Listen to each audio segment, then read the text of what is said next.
Hi chat, welcome to another stream. How are y'all doing today? It is... What is today? It is Saturday, August 2nd of 2025. God, it's August already. Why is it August already? How are y'all doing today? What the fuck is this button? Weird button. That button.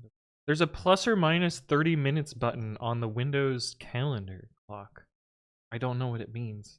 I'm tempted to click it, but I feel like only bad things could happen, so I'm not going to do that. Kevin is here. I forgot to log into my what the fuck is it called? Stream dashboard, Streamlabs, that thing. Kevin has resubbed at 60 months. 60 months. Holy shit. God damn, Kevin. That's crazy. It's been some time. Yeah, that's a fucking understatement right there. We also have Graham's iPad, who has resubbed at 58 months. Kevin's got you beat by a few months there. But it's good to see both of you again. I hope you're all doing well. It's been a very long time since I've streamed. Because I was in Europe for EuroPython. And then after EuroPython, I went to Vienna because my company has an office in Vienna. So I figured I'm already in Europe. I'm just going to take a quick train ride over to the office and work from there for a week. So I was gone for 2 weeks. Fortunately, I had videos pre-recorded, so YouTube's didn't know. But feels good to be back streaming. Let me say hi to everyone who's here. I don't really know what we're going to work on today, other than I have a bunch of stuff in my inbox, basically from 2 people. So, a bunch of the same person's pull requests that we're going to be reviewing. So we'll get into that. But let's say hi to everyone who's here. JJMC was first, as usual, it seems. Wusa, hello, good to see you again. I always forget how many A's and O's are in your name, but I see it is 3 A's in a row. Grandpa's iPad, hello, 58, feeling great, indeed. Stonkfish is also here. Dad finally came back from getting milk and cigarettes. Sheesh. I mean, being in Europe, there's cigarettes everywhere. Kind of gross, actually. That's like one of my least favorite things about Europe, is that it feels like everybody smokes. So you can't go anywhere without secondhand cigarette nonsense. They even smoke indoors in a lot of places too. That in the US, that's not really a thing anymore. Except in, I guess, smoking specific locations. But then you just don't go there.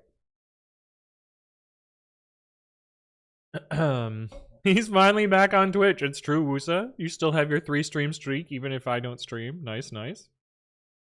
TB Schneider, welcome to the stream. Hello. How you doing? Kevin's also here. Hey-oh. It's been some time. It's true. We're back, though. We're back, baby.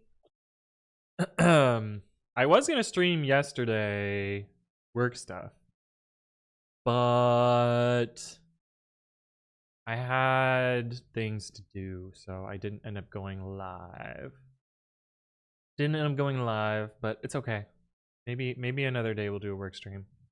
Problem is, my project right now, I'm supposed to be doing a bunch of like planning garbage, and I don't really want to do that. And I can't really stream that because it would just be boring. But I could stream the other stuff that I work on.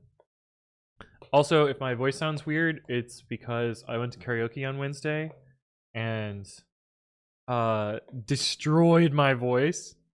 And yeah, I've been talking a lot the last few days too.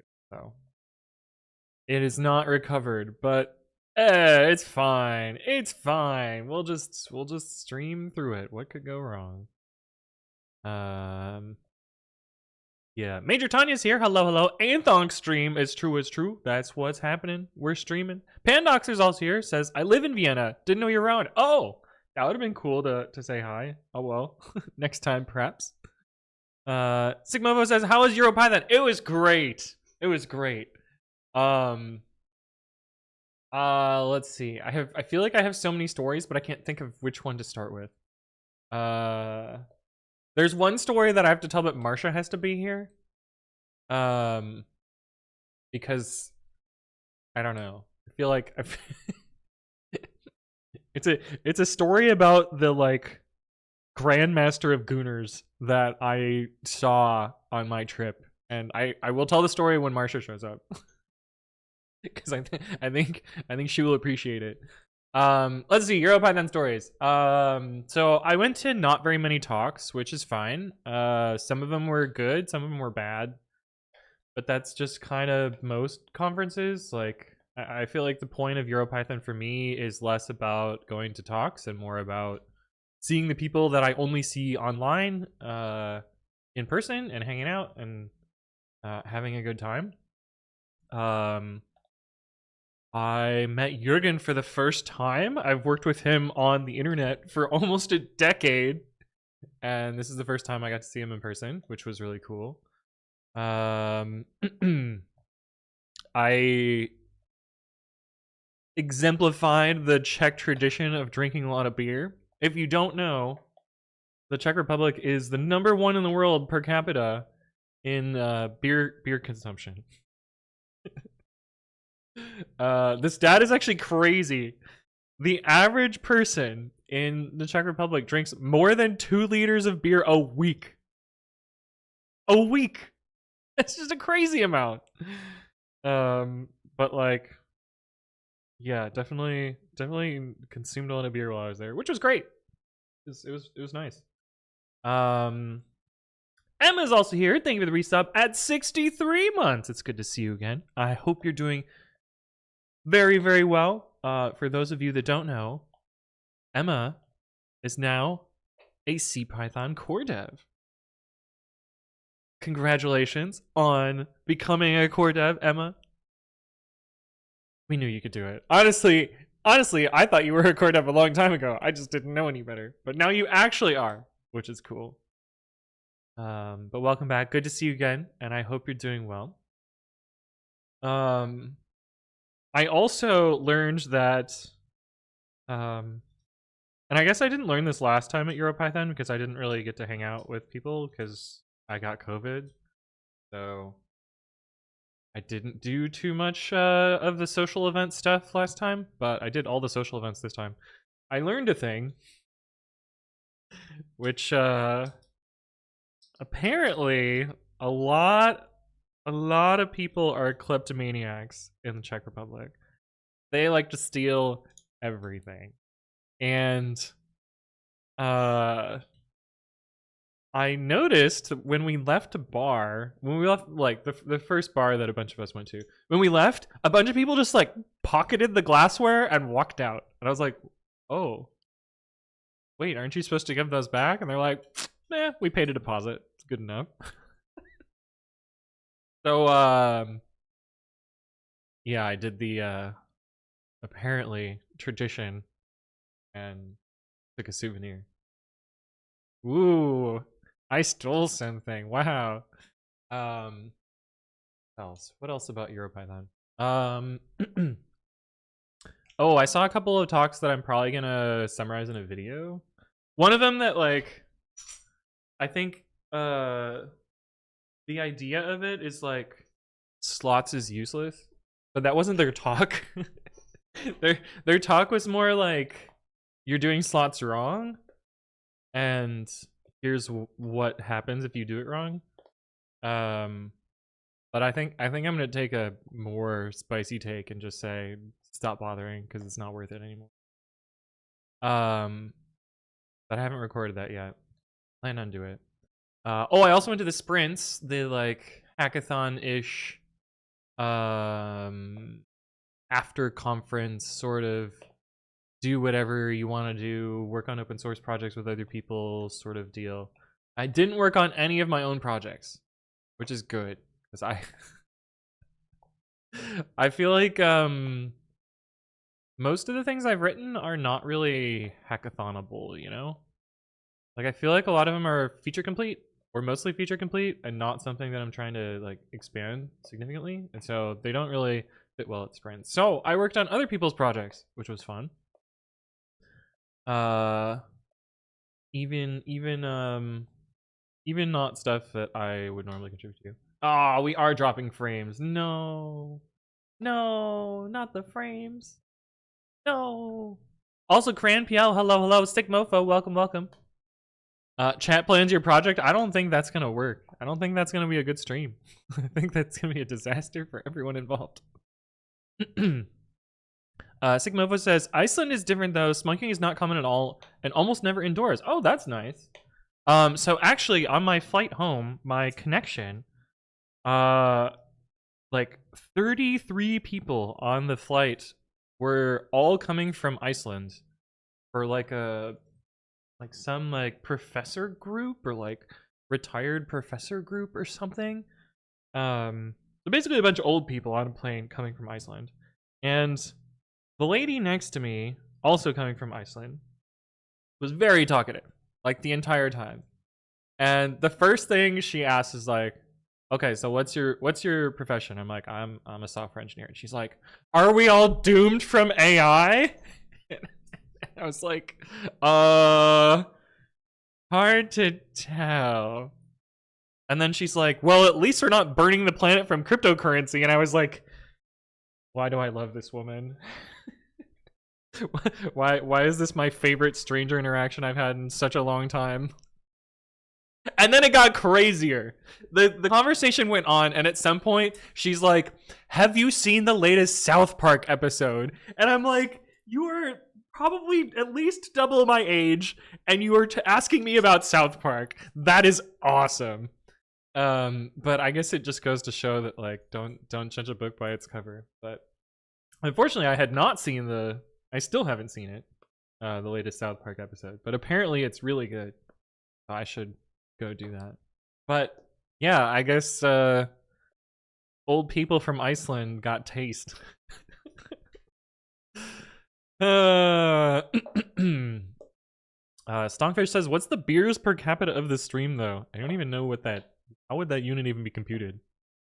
Like beers per stream? Actually, it's probably pretty high, although I don't have one today. But maybe I should get one. Instead of just playing around with bottle caps full stream. Okay, anyway. Emma says, it got to the point where there were at least 7 or 8 core devs who thought that I was already a core dev. Yeah, exactly. Yeah, slots are way less necessary in newer versions of Python. Yeah, especially if you write code that's not oh, I've dropped even more frames. Damn, really annoying. Fucking AT&T. It's I don't know what to do about it. It drives me nuts. It's very annoying. I hope it gets fixed at some point, but like I don't know what to do about it. It's like every time I've complained, they've come out and been like, "No, your internet's fine. You have plenty of packet throughput." Blah blah blah blah. And I'm like, well, look at this graph. Look, the frames. Where did they go? Why does my internet drop out in the middle of Google meetings? Explain that, AT&T. But yeah, anyway. I don't have any open source since last time, apparently. Although I did work on a project that was not... See if I can even find it. And I don't even know that I would ever use this project, but it's called H. It's supposed to be like an HTML builder. But it's hosted on SourceHut, which I'd never heard of before. But I think I have a commit in this now. I can figure out how to use this thing. Whoa, what was that? Did you see the like nuclear warning thing here? What was that?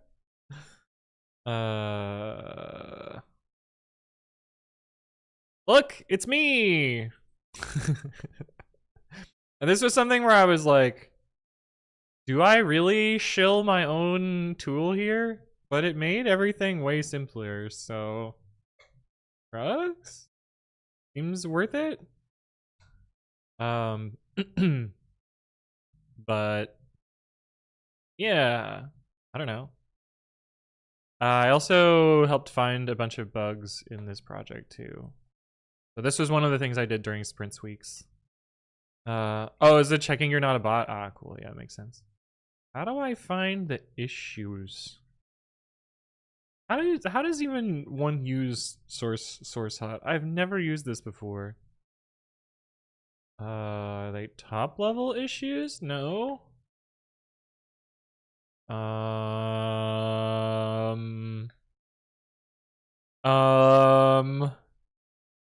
Yeah, fuck, I don't know. Free log reps?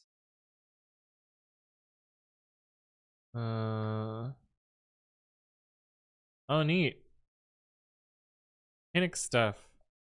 Which is fun because, oh, maybe there's no issues because they got fixed. Anyway. But yeah, I found like 3 bugs. Sigmovo says, you and Sentry use MyPy. Would you recommend MyPy over Pyrite or any of the others? So I have most experience with MyPy, and Sentry has to use MyPy because Sentry uses Django, and so without plugin support, it's not gonna really work that well. That said, if you look at like typing features, usually Pyrite is the first to implement them. And compared to the other type checkers, I think Pyrite is probably the most complete. MyPy is probably second. And then it's the others, mostly because they're relatively new. But yeah, I stick with MyPy because I understand how it works and I can contribute to it, and mostly does what I need it to do. I mean, they're all buggy in their own various ways, and that's just kind of to be expected with a complicated type system. But I don't know. All this to say, yeah, I use MyPy. Am I gonna change? Probably not. Do I have reasons for using MyPy? Yes, and also sort of. Usa says new package called H. Maybe another typo squatting repo. Deny the publishing. A PyPI dude. So actually, one of the talks I went to at EuroPython was by the single PyPI support specialist.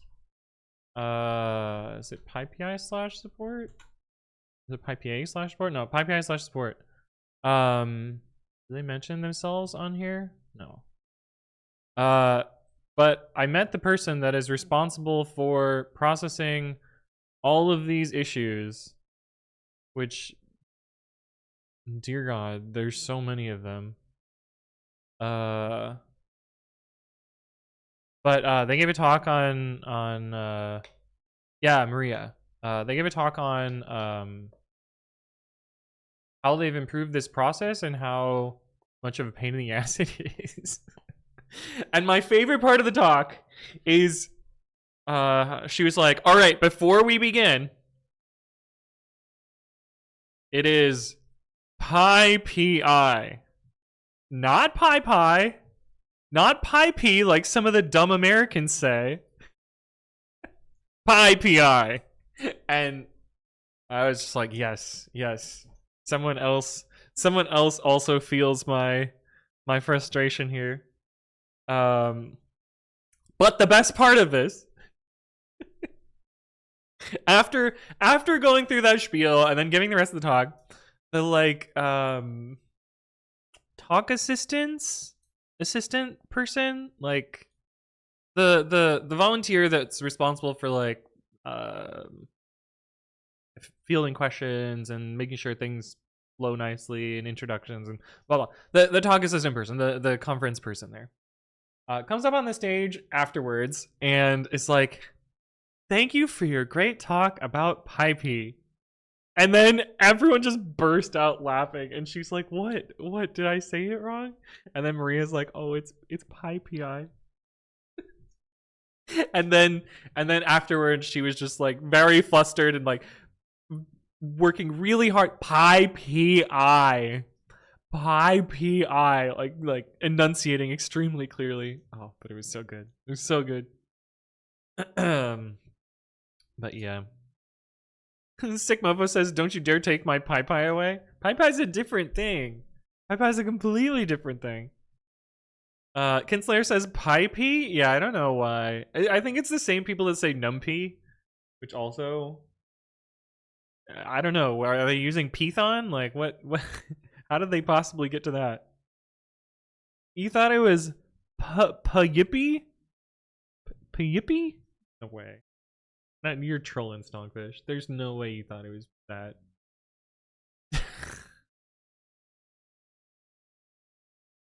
There's zero chance that was what you thought it was. But yeah, they talked about how much of a pain this queue is to get through.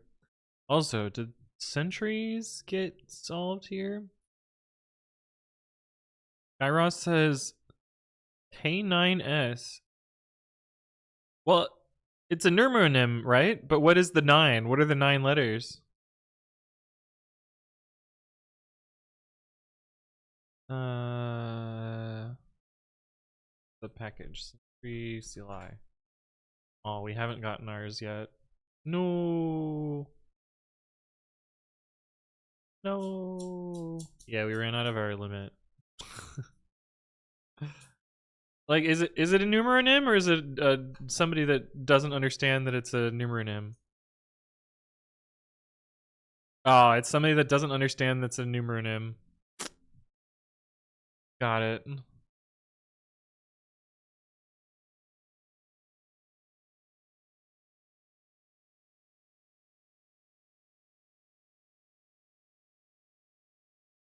what a phrase to find in a readme. Jesus Christ. Yeah, I think, yeah. Because the reason it's called Kate's, K8S, is it's K and then 8 letters and then an S. This is just, I guess they didn't know. Or maybe they were like, fuck that, we'll do whatever we're gonna do. Wusa says, "How did the conversation with the Pixie dudes go?" Oh, it was pretty good. We didn't really talk too much about like actual packaging stuff. We mostly just like hung out, ate lunch, and I don't know, talked about things. And somehow, actually, this is crazy.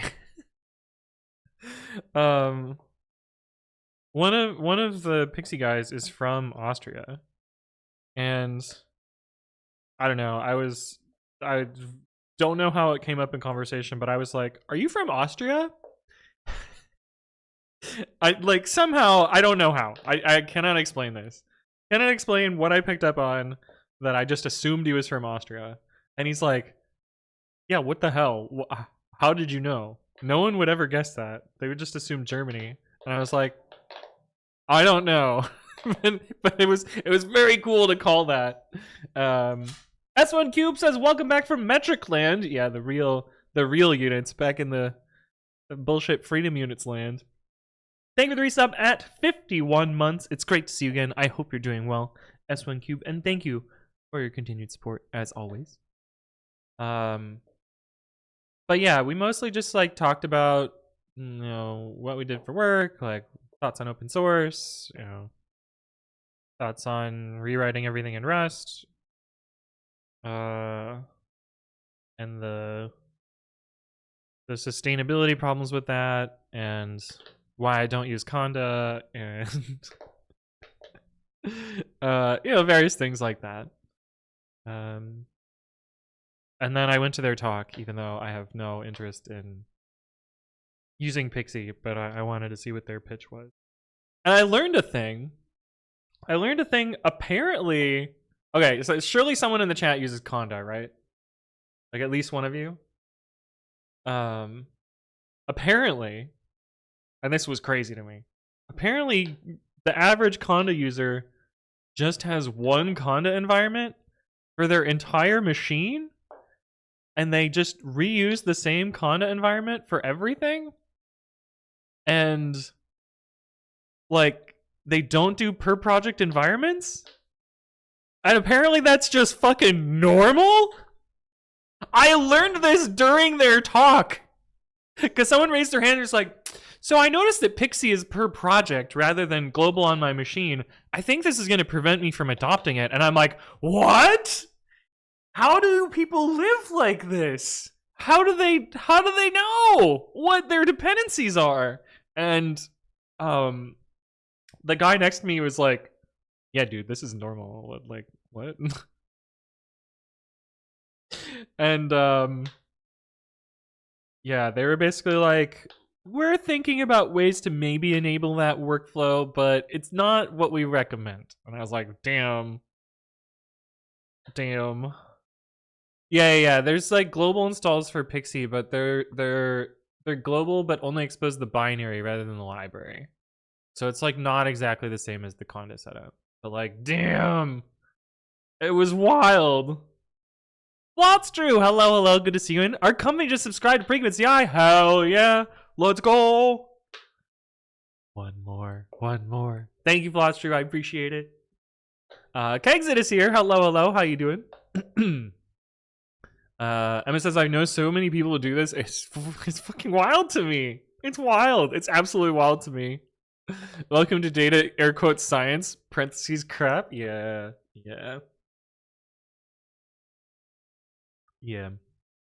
Their binary shim's called trampoline. Well, that was weird. I like... Oh! This is a funny bug. Okay. If you hover over the, like, pin this message thing, and then you go, woo! Oh, wait.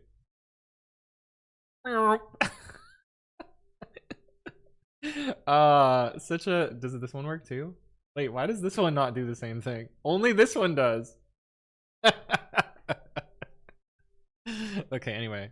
Funny microbugs. Why do they call them trampolines? Like, surely they're just like like either symlinks or I guess they have to support Windows, so maybe they actually have binaries, but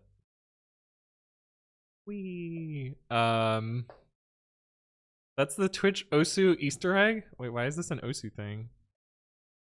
It is very satisfying though. Oh, you can keep it going too. Wait. I gotta show you this. You can like just keep it going. Okay, anyway. Bum. Okay, yeah, but anyway, I went to the Pixie talk and learned that some people just shit all over their machines and that's normal. Which, yeah, I'm glad Pixie tries to at least take a different stance on her project environments, because that's what it should be. That's the only reasonable way to... I mean, then again, like the first company I worked at, Yelp, we didn't even have virtual environments. It was just system Python and system Python dependencies.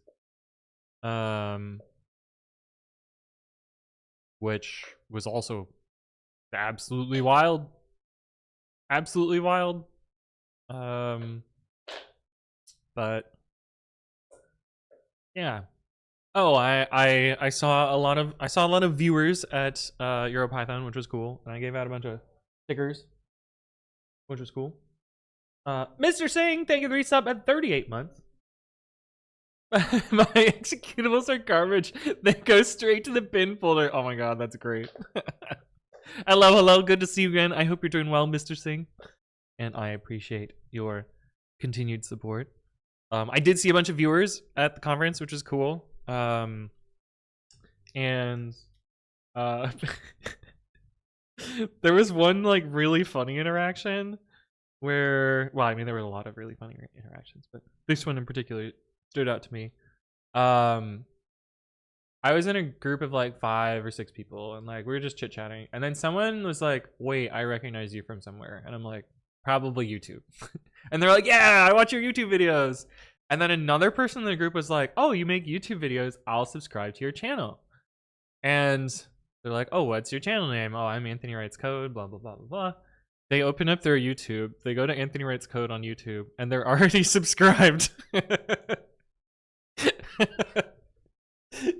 It's like, oh, cool, done. But that felt good. But yeah, it you know, it was kind of cool to see, like, you know, because I think the problem with me and YouTube is, like, I see a lot of negativity from everything. Like, I see grumpy YouTube comments, I see, like, you know, occasionally people screenshot on Twitter, I get like wacky DMs sometimes. Like, I see a lot of negativity from YouTube. Of course I get, you know, positivity from you all in chat and on Discord and stuff.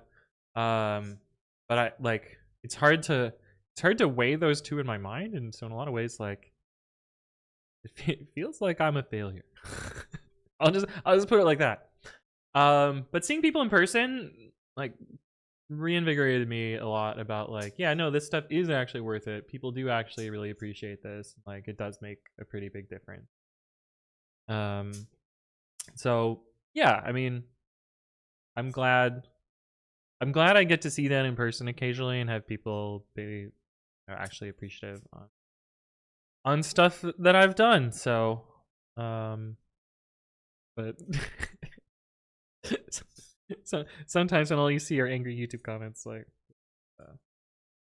not the best.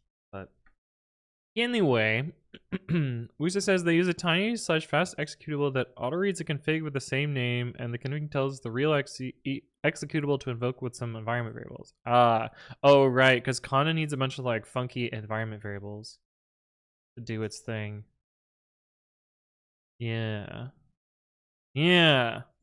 Oh shit, where is my other keyboard?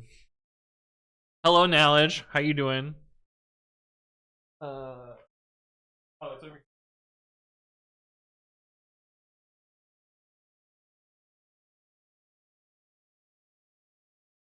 Oh, I remember.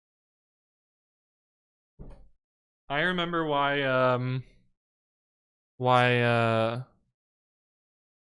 why my other keyboard was plugged. It was plugged in on top of my desktop. And the reason for that is I was trying to update the BIOS for maybe fixing my virtual machine. It didn't fix the virtual machine, but that was something to try. And in order to update the BIOS, I needed to, like, enter I needed to use a keyboard, but my keyboard did not connect.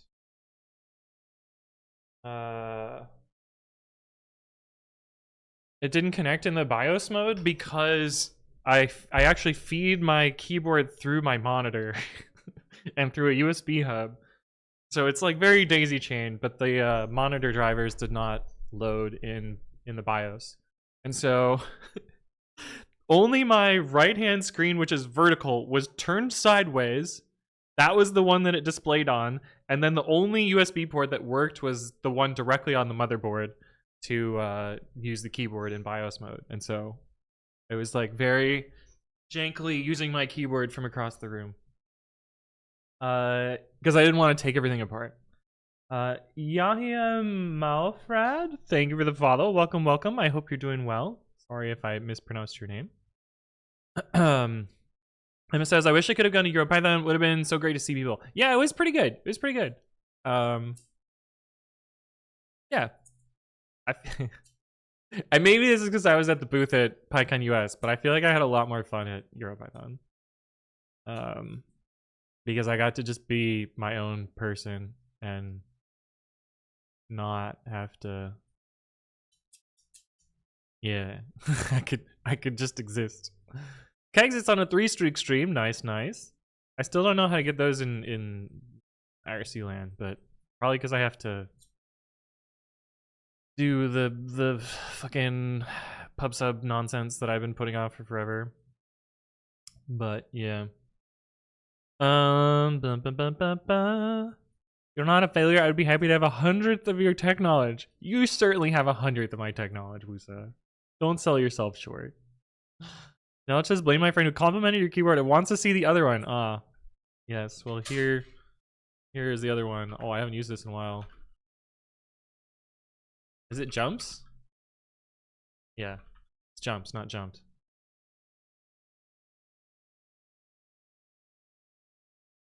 Wow.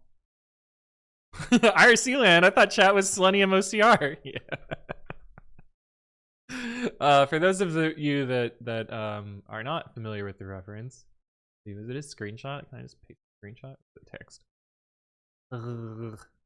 Why? There's so much chalk, or so much talk here. Oh, it's text. Maybe this way.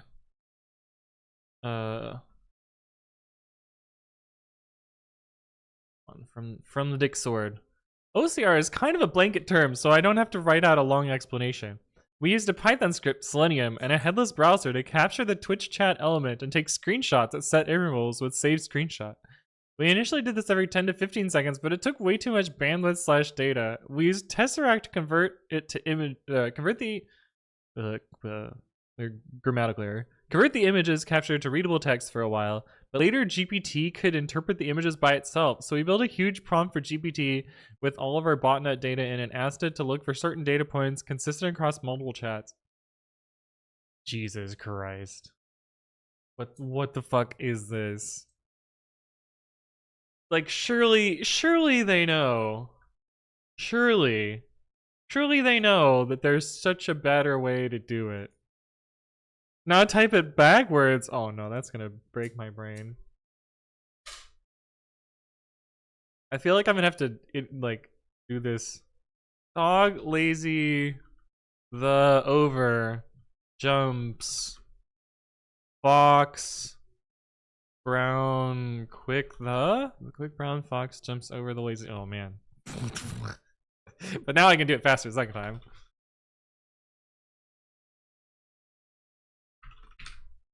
But that's because I can just read it rather than having to compute the reverse in my head. Wait, we're switching the keyboard back now. I think we have to delay a little bit.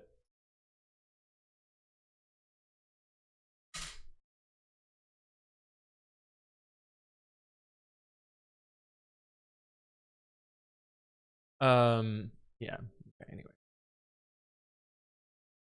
I would have let him suffer a few minutes. I like this keyboard more than the other one. I think I'm better at using this one too, anyway. But we'll switch it back in a bit, Mr. Singh. Promise. Okay, let's actually accomplish something this stream. Also, hold on. Did someone ping Marsha and see if she's gonna show up to chat? Because I have to tell the Gooner story at some point. Yeah, my bang today is I don't know what we're doing. Okay, reduce module imports on top of file execution by 20%. How does this work? Holy shit, that looks ugly. That looks ugly as fuck.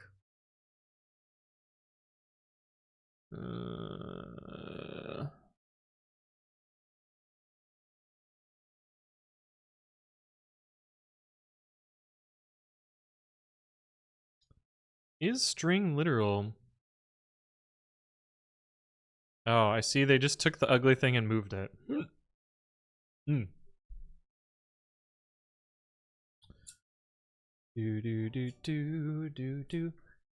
JCLMV, thank you for the follow. Welcome. I hope you're doing well.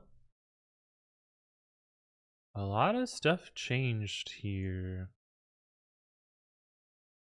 Wait, there's a faster way to do this. Like, starts with tuple. I think is faster than loop.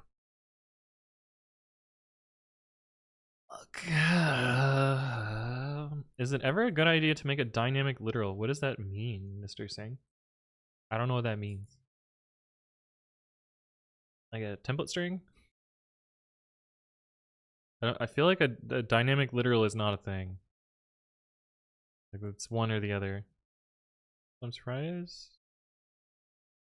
Parentheses would be faster here.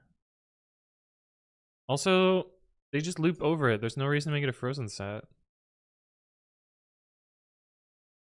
This is actually slower. Fuck? Send it, Wusa. Send it. Literal tuple doesn't help with my pie, but for model schemas, like in fast API? I don't think the type engine will. I don't think that's allowed in the type engine. I think you have to explicitly have things in there. Senpaz, hello. How you doing? Welcome. Good to see you again. I do feel like it would be nice if there was unpack for literal. Senpai says Anthony got more bassy. No, it's because it's because I did karaoke on Wednesday, so my voice is still not recovered, which means I can talk really low. Normally I can't talk this low, but now we have bass Anthony. Bass Anthony is not real. Bass Anthony can't hurt you, and yet we can be bass. But no, it's because I did karaoke, and so you get deep anthonk, which I'll be back to normal at some point, but yeah, for now I'm a little bassier. But it also means my voice cracks a bunch too, so yeah, it is what it is. Okay, I feel like their benchmark is shit because this is not the fastest way to do this. This is also not the fastest way to do this either. I'm pretty sure it is faster to pass tuple in here. But yeah. Wait, literal can't take tuples? I thought there was one. I thought you could have a tuple literal.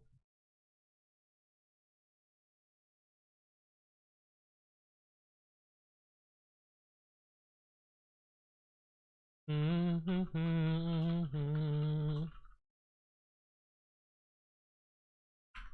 I need to actually import final.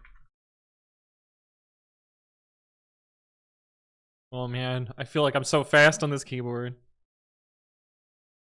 Oh.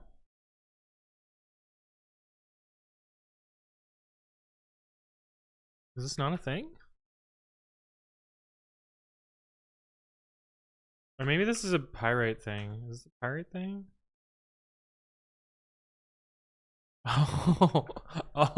Oh, because this literally is the same as this. Oh. How would this even work? Would it have to be this? No.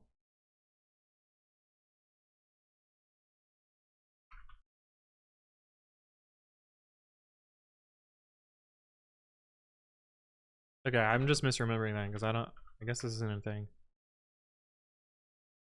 MFX is tuple literal 1, literal 2.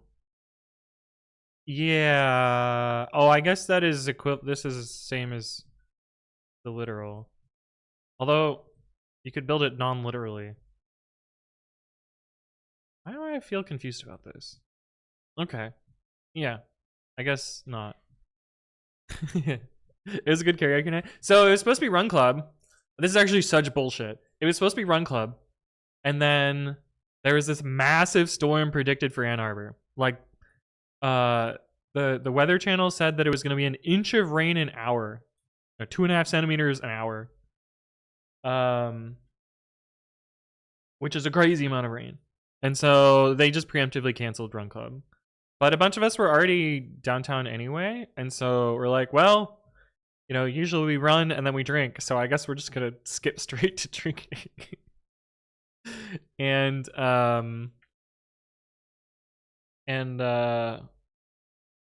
we decided to go to karaoke and sang a shit ton of karaoke. And it was real good. But, oh, and the best part is the thunderstorm that was planned, it poured, but not in the like half-mile stretch that we run in. Like, you imagine you take a stripe down Ann Arbor. That's where we run on both sides. Oh, frames again. No, not the frames. On both sides of this like stripe of no rain, it absolutely poured. Like, flash flood warning poured. And yeah, but it didn't rain at all. Like, well, it rained very little in the places that we would have actually run. So preemptively canceled. We're back now. Oh no, I think we're not back. In fact, I think we are the opposite of back. I think we have lost all of the frames now. Rip. I hate this. See, chat is still working, which is what got me really confused. Okay, maybe we're back now. You might need to refresh. Crying face. Ah! Oh, I hate this. Yeah, even my dashboard crashed too. Oh, now we're losing frames again. Come on. Come on. Please. Audio is still fine? That's amazing. The audio is working, but the video is not. Major Tanya says, I've always wondered why you install Pyrite from npm instead of from pypi with pip. Have you seen how pip install Pyrite works? It's fucking cursed as hell. I'll show you how cursed this thing is. So, what it actually is... well, why is there more stuff than there was last time I looked at this?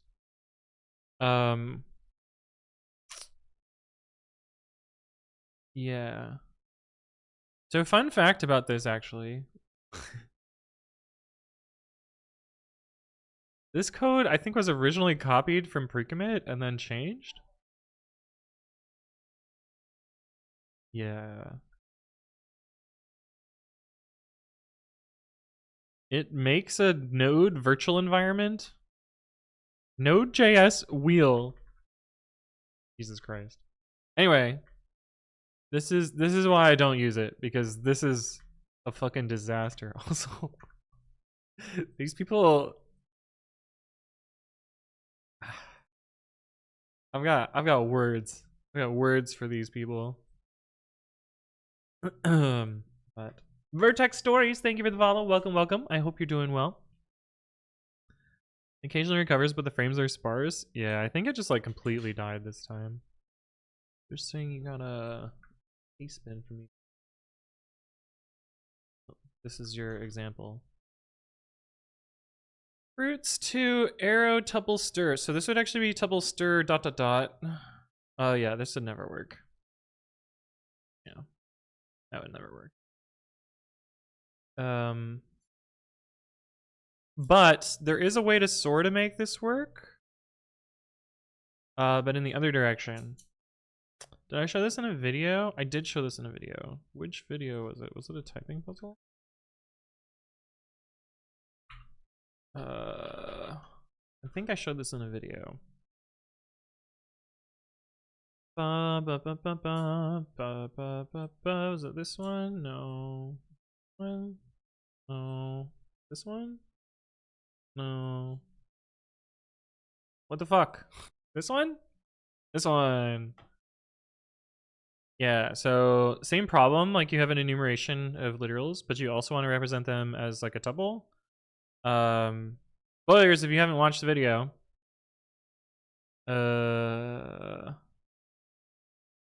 You can pull them out with typing.getargs. This is technically untyped. Technically it is returns any, but you can do something like this. So you could call tuple getargs this and have tuple operation ... and sort of solves the equivalent problem there. But yeah. Emma, your follow age is gonna be 7 years old. Shit, I've been streaming for so long. Yeah, I mean, and you followed like right when I made my channel too, so I guess we got our 7-year anniversary coming up. Well, that'll be a fun one. Lens sorting is beautiful, says Senpaz. Man. Tixpaz says, what's wrong with the imports? Oh, they're sorted by length. They're not sorted alphabetically. They're sorted by length. I guess they're slightly sorted by alphabetically. I don't know. I don't. I can't. There's. I cannot imagine a stable person that does this. Let me just put it there. But yeah. I mean, it looks really satisfying, but then you have to imagine how much work it is to make this shit actually work. And how much like manual annoyance you have to do. And like, oh fuck, how many characters does this import? Oh, I gotta move it. And technically, well, they don't actually use os.path. I was gonna say, you can say they might have to do this, and then they're like, oh fuck, does it go here or here? Yeah. Wait, L no. Oh, it goes here. Like shit like that. Like cursed, absolutely cursed. I'm kind of amused that you're using npm to install Python tools. Yeah, Pyrite is written in JavaScript. So it's just the way it is. It is what it is. No such thing as a const function in Python. Yeah. Mustack, hello. How you doing? What are we building today? Yeah, I don't know what we're doing today.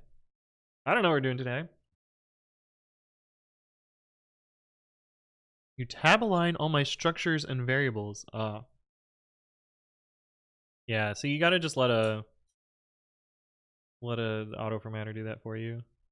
But yeah, anyway, pip install Pyrite is hella cursed. Do they properly attribute my license? I doubt they do.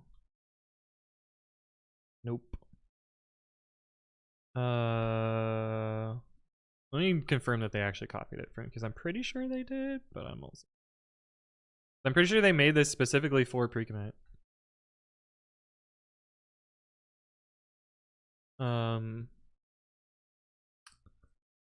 But let's see. Where did the file go? Node.py.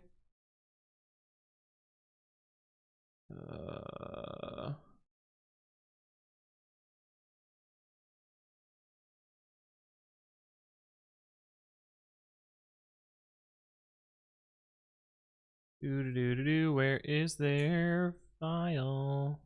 Node.py.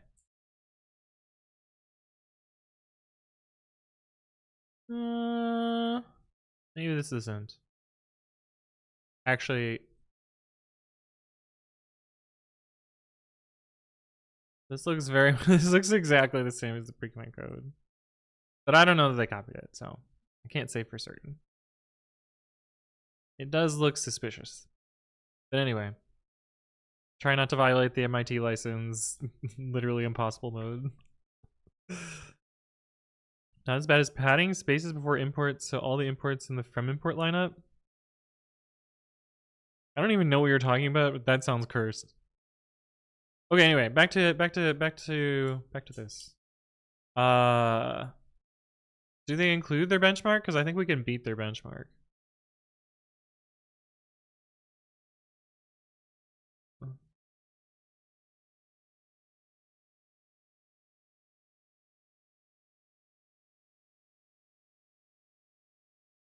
Fuck.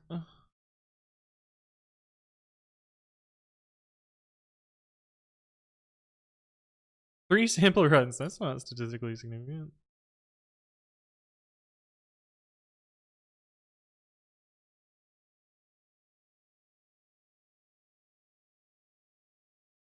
Fucking A.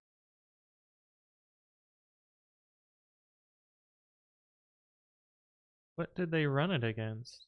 Oh, they ran it against Flygate. What did they change?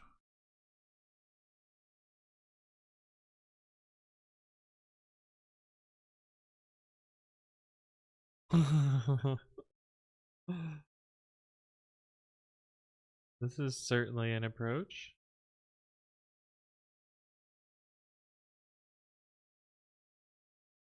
Why would they do it this way?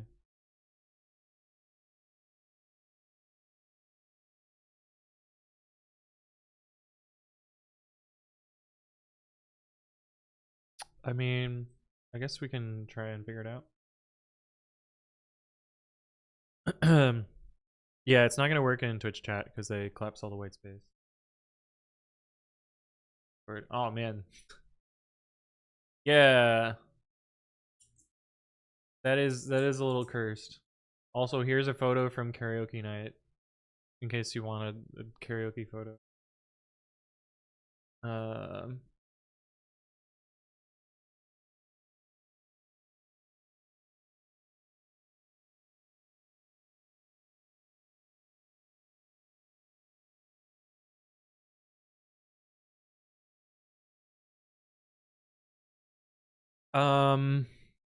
Yeah, I have seen it before though, Pandoxer, but yeah, it's also cursed because I feel like this is sort of a poor way to benchmark.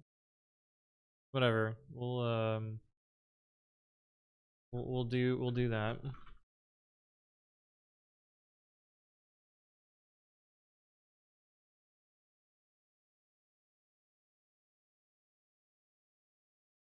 This is not what I want to do. Clown dish. Yeah.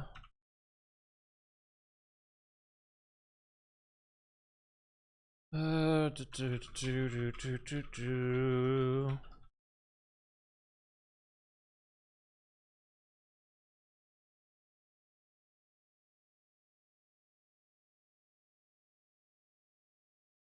Let's do that. This.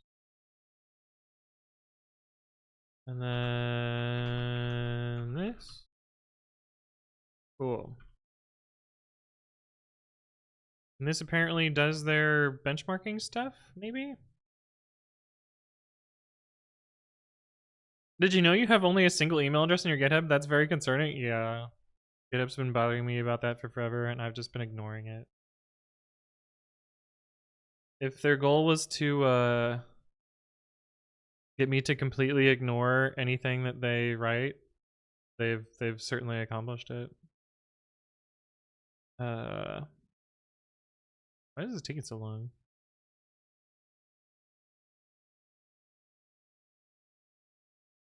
This is taking so long. The guy's not that big.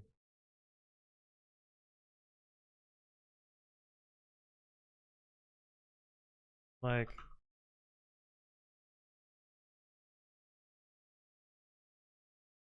this happens instantly.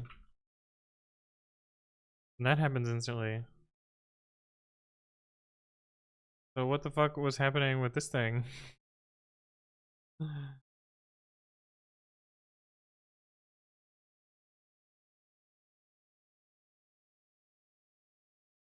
What the hell is going on? Like, did they happen to make this thing so much slower that... Oh, they're running it 1,000 times. Running it 1,000 times. Okay, that makes sense.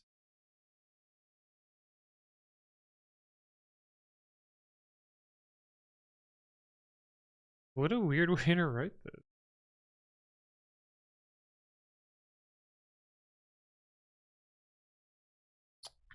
Let's not make it 1,000. Let's make it something smaller.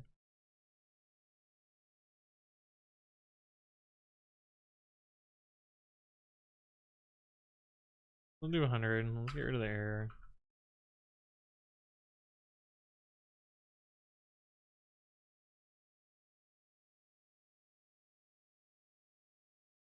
This should be faster.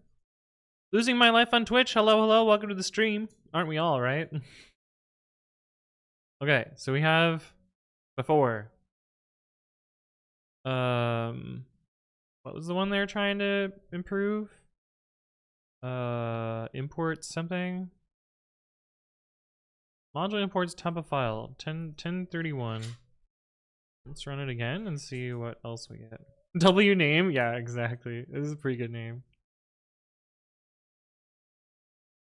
1030. This is pretty consistently right around there. So they're claiming a 20% improvement on this function. So we should be able to see pretty significant difference. Load this. That's like 10% faster just from variance. So I guess we're gonna do this a bunch of times. Which tells me this isn't very scientific. Okay, anyway. Let's say that's representative enough. So if we check out their branch, this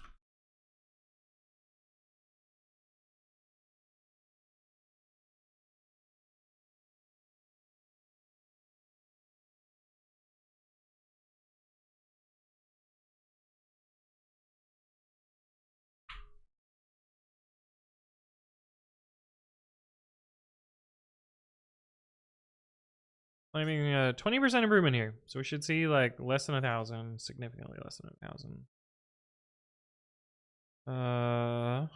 870 is better, yeah. We'll see what best of 5 is. So 869 is still our best.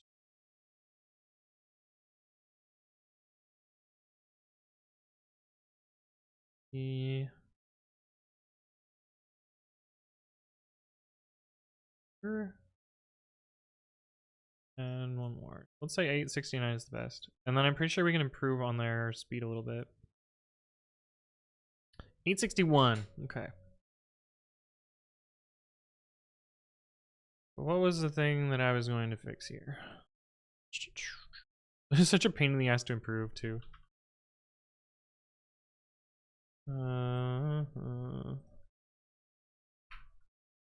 So just be a tuple, not a frozen set. That should already be faster, but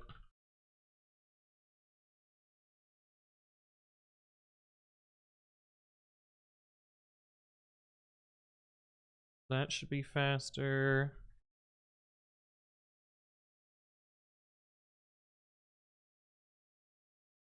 This should be faster.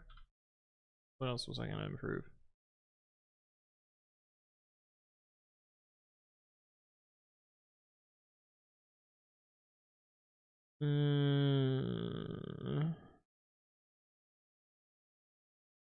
First care.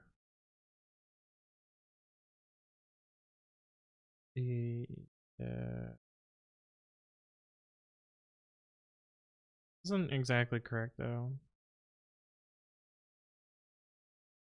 Because this would allow a string that isn't proper. Yeah, like I think this actually introduced a regression.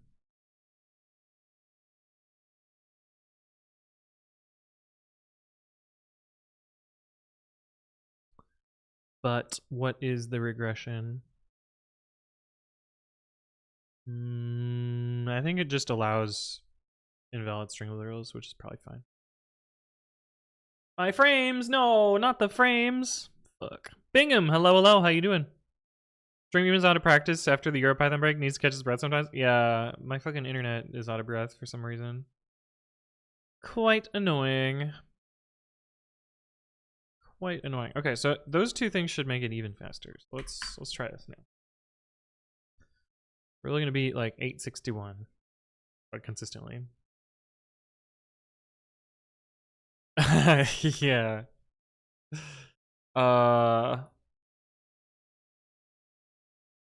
Yeah, my version's way faster.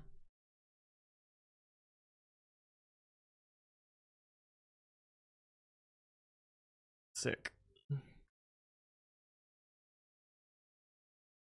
Oh, Sema says, did you talk about your Python trip? How did it go? Will you ever do a talk yourself? Some really cool / cursed all code sucks episodes live might be fun. Yeah, I wanted to do a talk. But I forgot about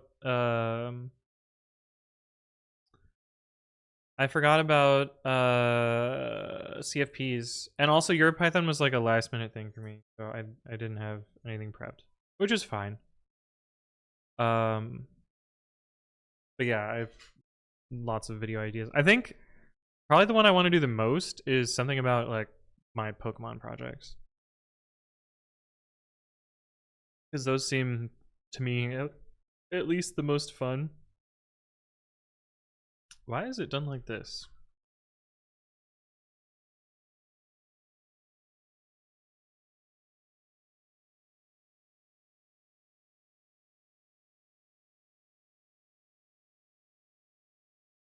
that done elsewhere as well?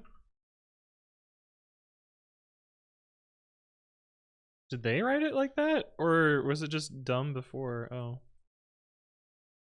Line equals logical line. What? Why? Yeah, so that should make it even faster now because it doesn't. Well, actually, that should resolve to the same function. This method lookup is the same. Although, no, maybe it is different. Fuck, apparently it's pretty different. What the hell? We've made this function way faster.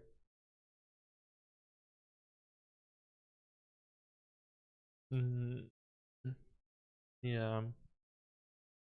Yeah. Yeah, 478, yeah.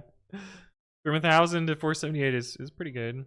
Okay, let's see if there's anything else that is an obvious improvement here. I am speed, yes. I am become speed.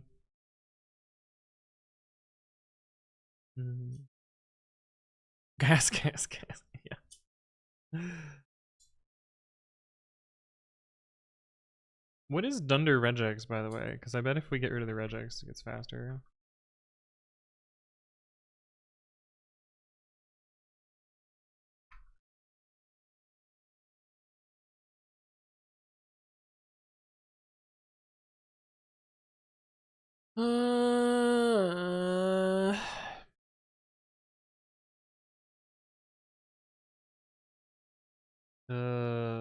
Underscored name with an optional type annotation that only allows certain characters for some reason. Assigned to something.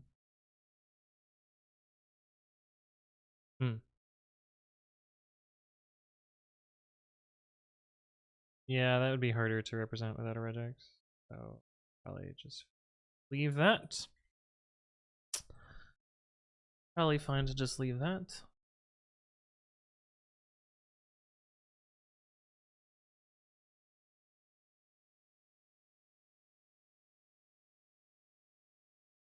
I wonder if it's faster to combine these two with or. Probably executes the same. Probably just code size.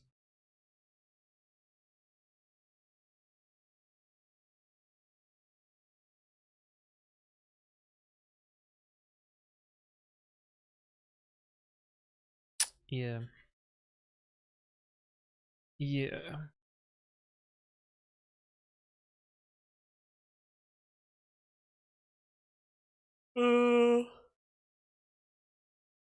I feel like there's there's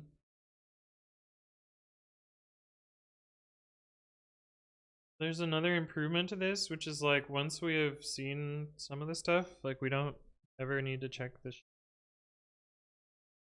Like these three options only matter if we have not seen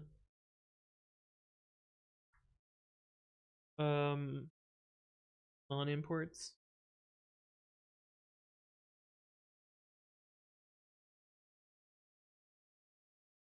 Like I bet if we do, wait, just for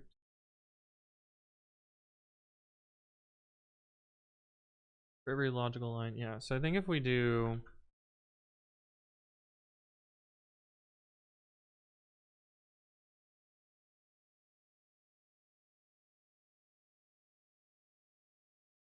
this.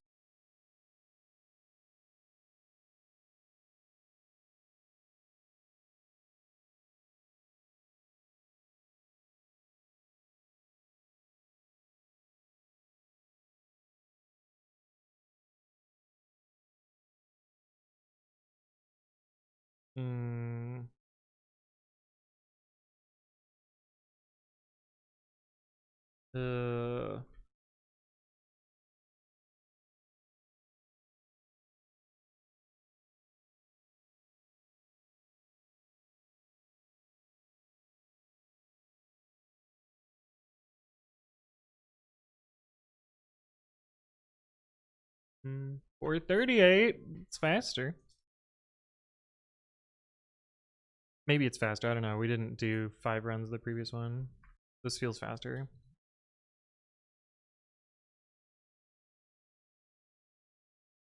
And I think I could convince myself it's correct. D-Dolls! Hello, hello! I'm back, baby!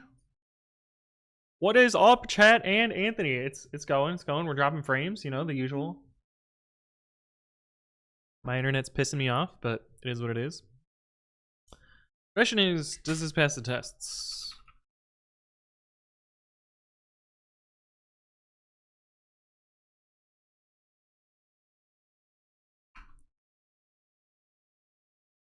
You're officially a Python/TypeScript dev. Whoa.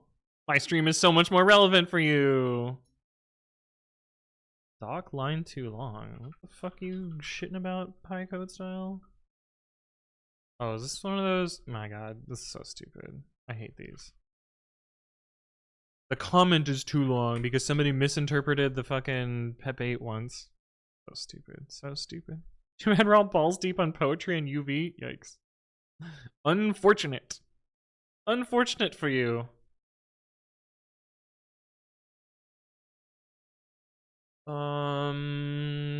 Is there other improvements I can make here? It's an odd mix, yeah. Yeah.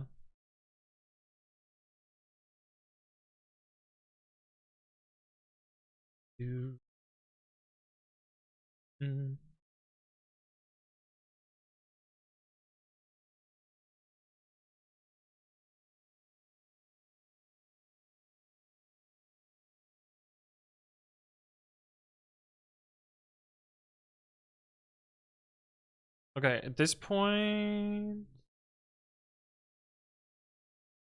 rather than looking this up twice, always need it, right?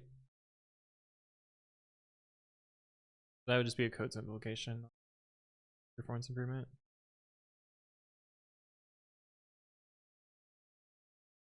If this weren't .get, I think this would be faster too. Does checker state get initialized somewhere? Dictionary where a checker can store its custom state.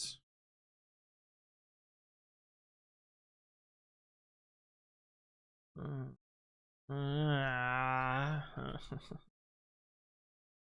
that's annoying. Yeah, there's no good way to like store stateful stuff well.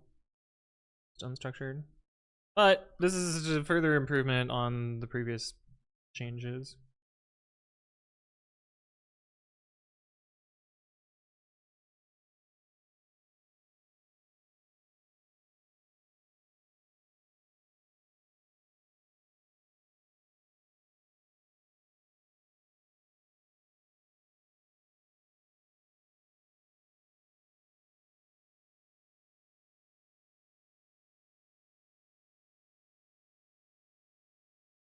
First literal is the docstring, allow it other.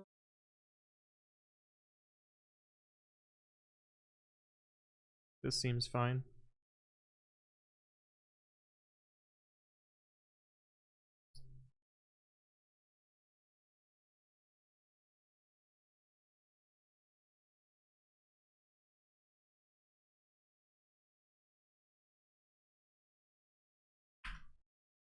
Hooray!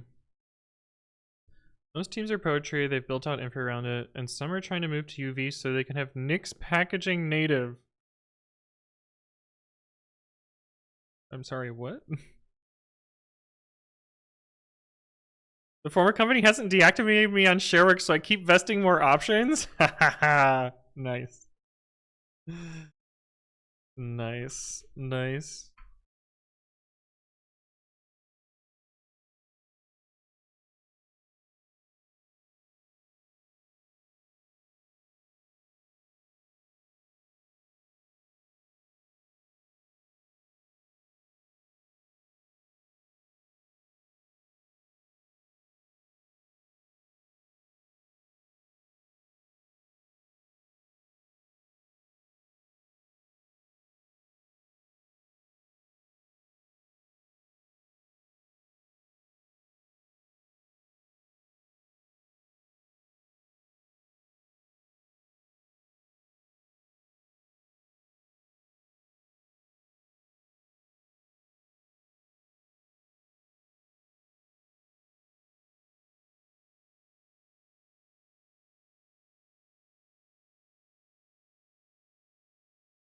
Yeah, so frozen set, not helpful.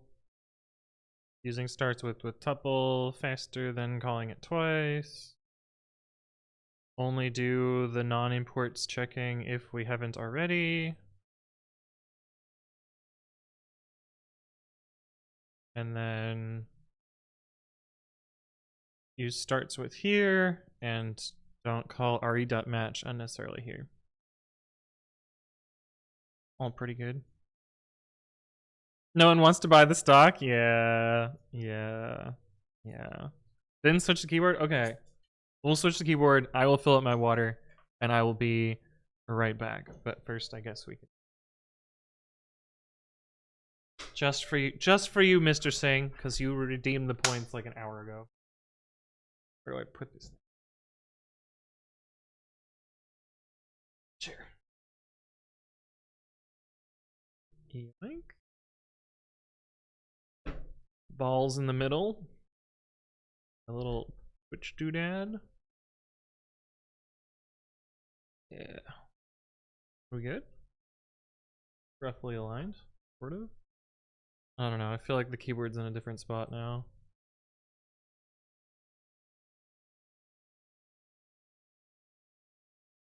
Yeah, we're so back. We're so back, baby. All right, I'm gonna go fill up my water. I'll be right back, and I will see you in a sec.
Hello. Hey, back. I'm eating chocolate, so that's why I wasn't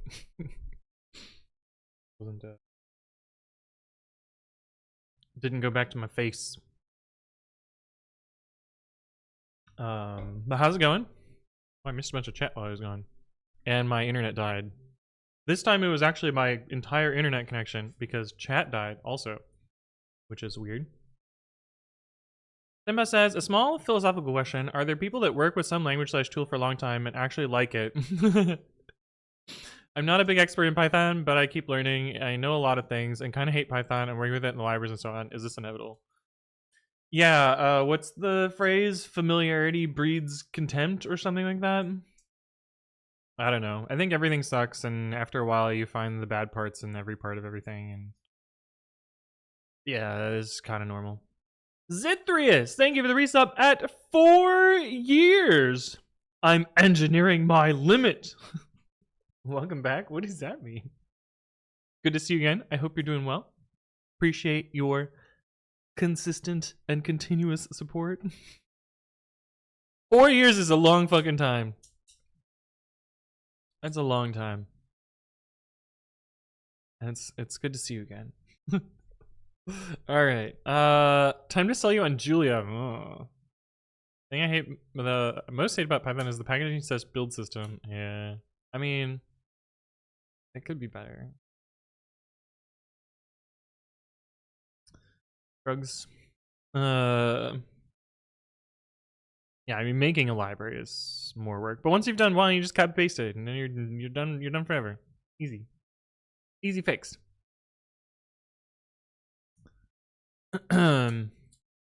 Yeah, just plain virtual works pretty well. It also says I also miss good debuggers baked into IDs. I'm not an expert PDBer that Anthony is. There are like if you use PyCharm, it has a decent one. It's not quite the level of like what you get in Java, but decent.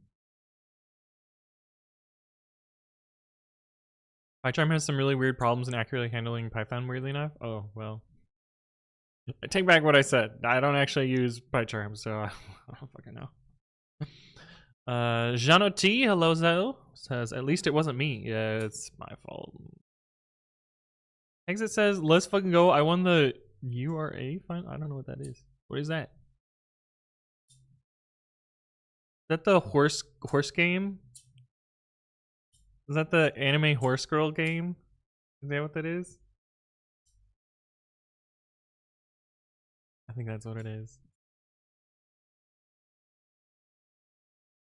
Anyway.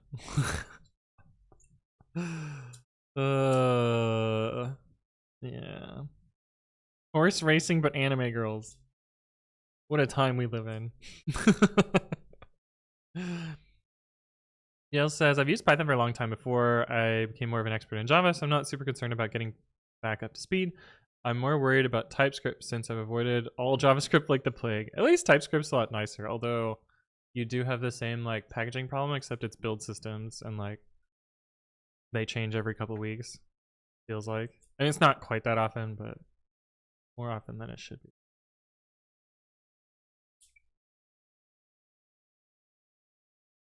Cool. All right. I'm going to say this is good enough. And it is weird to see code without type annotations, but pycodestyle is not currently typed. Which is fine, I guess. Cool. 1 down. Wow. We did all of that, and I have 6 more of these to review. All right, let's look at their next one. Let's do this one. Invalid escape sequences. This one I'll be surprised if they improve. I guess moving this out to here. I think making it a frozen set's not what they want, though. I'm also surprised that this is an improvement. This doesn't feel like it'd be faster.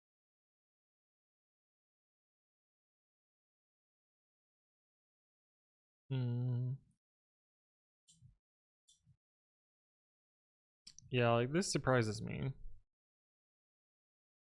After 2 decades, still fine with JavaScript. I just work with the grain of the languages. Aim to work with the grain. Yeah, I got you. Yeah.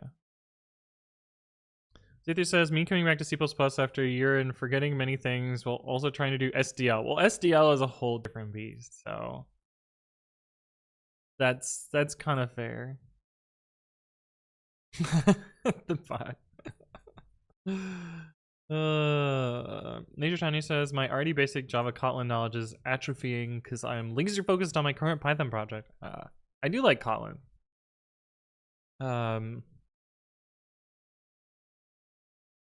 Oh man.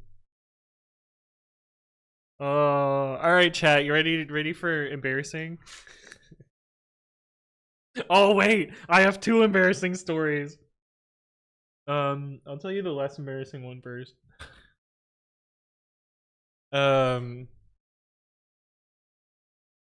was on a date recently, and my date asked me what I do, and I was like trying to explain software and like how I do dev infra stuff.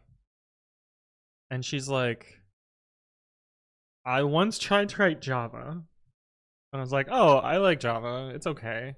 I prefer to write Kotlin. And then I had to try and explain to somebody who didn't know how to program what Kotlin was. And my immediate brain was like, oh yeah, it just adds null safety on Java. And I was like, that doesn't fucking help anyone at all.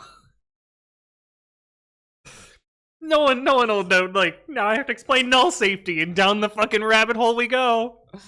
Yeah, that one was a tough one to dig out of. Okay, but the actual, like, super embarrassing story.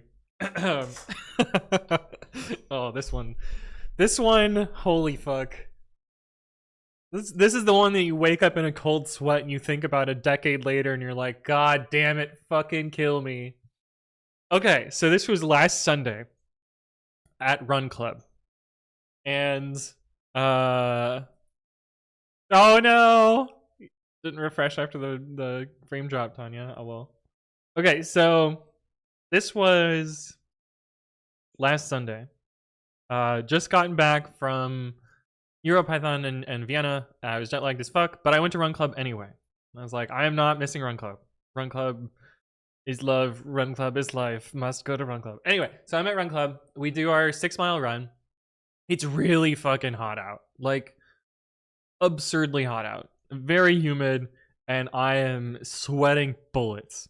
But I knew I was going to sweat bullets. So what I did is I brought a separate shirt and a towel to dry off after the run. But even that was insufficient because I was still very, very sweaty. But anyway, mostly dried off, and then went inside. And usually after Run Club, we hang out and chit chat. Inside's like a coffee shop, so you know, we'll get coffee or tea or cookies or whatever. And we're like standing in a circle. Well, I'm standing. Some people are sitting. Like we're generally being a nuisance. Like we're taking up way too much room in this coffee shop. But it was pretty not busy, especially for a Sunday. Usually it's a lot busier.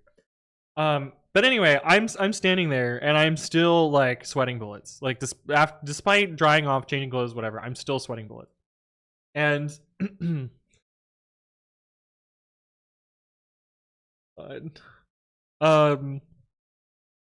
I am sweating so much that I am dripping. There is like puddle under me.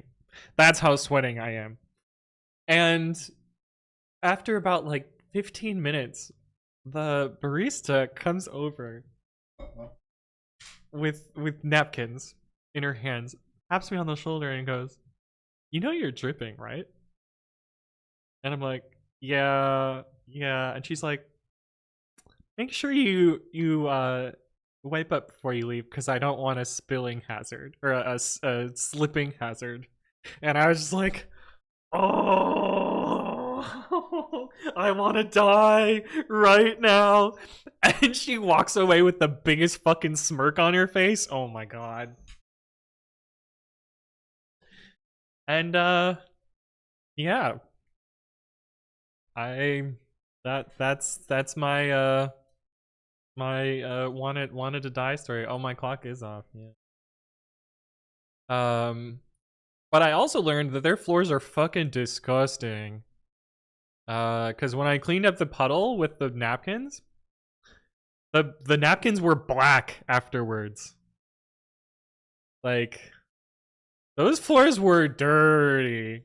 She got you good? Oh my god, she got me so good. I've never been so owned in my entire life, and it was my barista at a coffee shop. But it was pretty funny. Anyway, Z Snails, hello, how you doing? Welcome. Jaholo's also here. Hello. But yeah, that was that was my like catastrophically embarrassing story. Well, and the best part is like the whole time I'm thinking like, oh god, this is so embarrassing.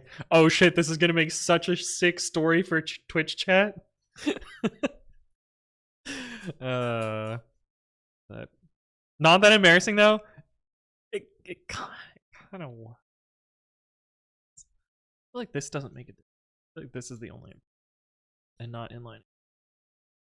But let's see.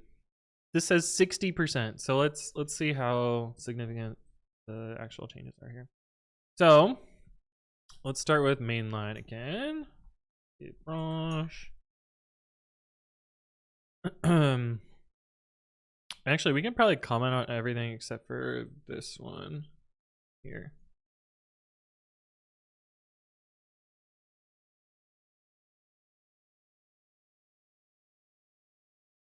So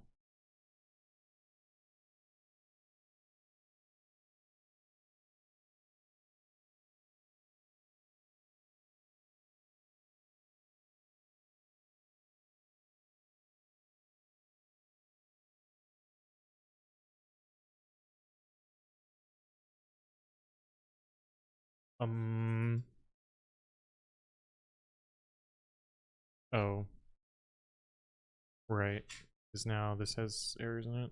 Fucking A.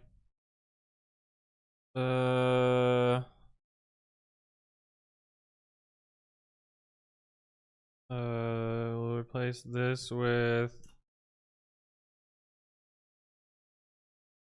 yeah, no more unused imports.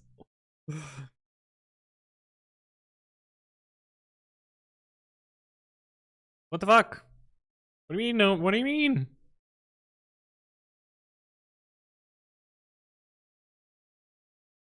What? Oh, fuck.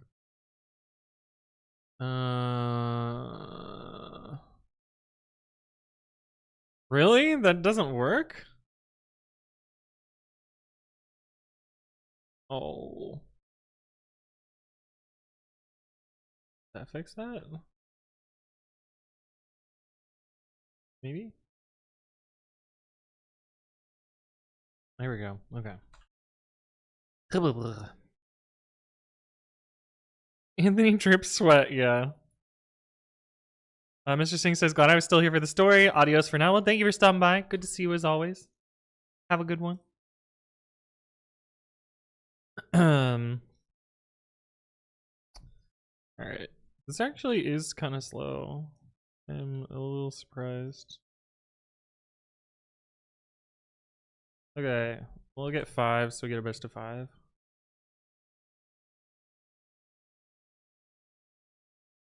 Okay, so their first claim is that these ins are better represented as ifs.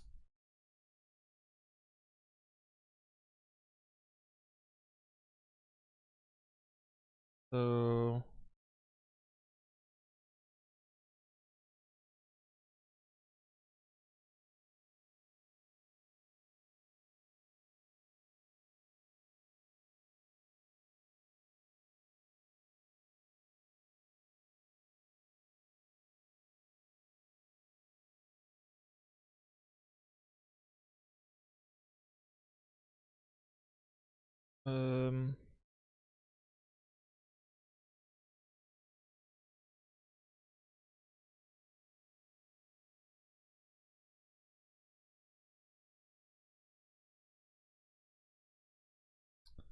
So I have my doubts that this makes a difference. I feel like it might actually be slower.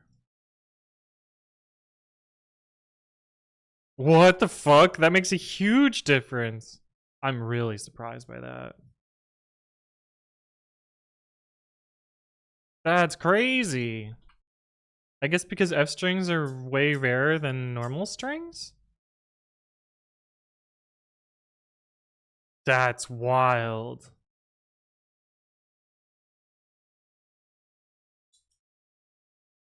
Hey, what's up, Study Beast Mode? Hello, hello. Welcome back.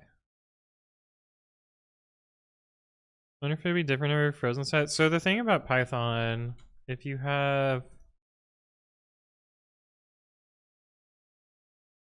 this,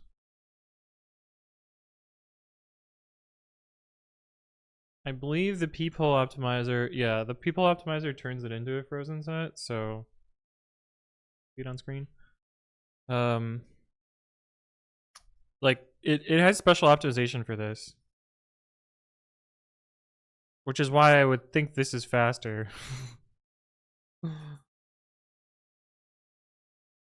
I'm just really surprised by that.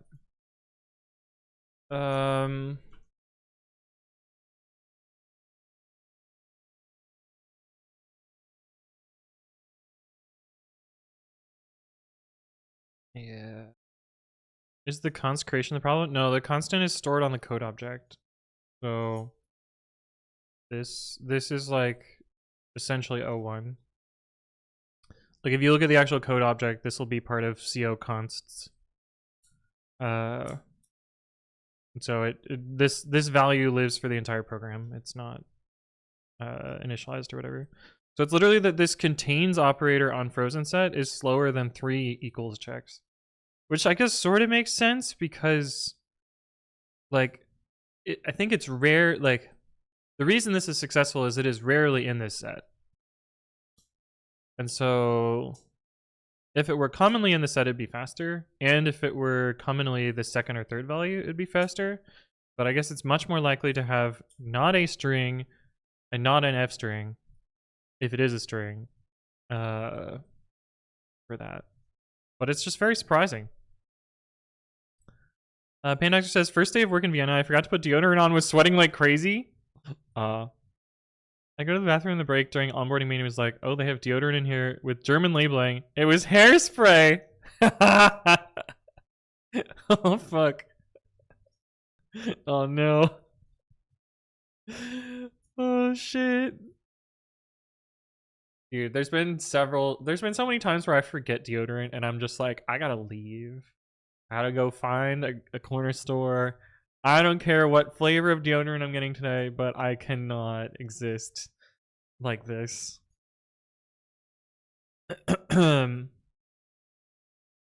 Usa says, now I'm wondering if what would get checking the truish value of set intersection as opposed to in. Oh, that'd be even slower. Set intersection is pretty slow. You gotta build a whole ass object. Containment should be much, much faster. I'm just really surprised by that. By this change. I'm really surprised by that.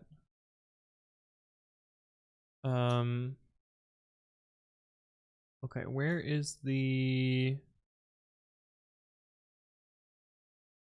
Yeah, I think definitely moving this out makes a lot of sense too. Like, I bet even this is probably enough to sway the benchmark further.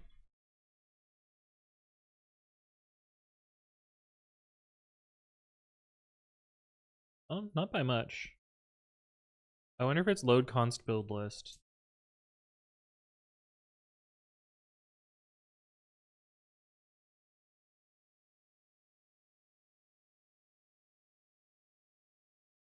Yep. Oh, clever. Okay. I'm surprised. That's cool though. Didn't think that optimization happened. Yeah, but this is slightly faster maybe than this. Then this should be the last remaining performance improvements here.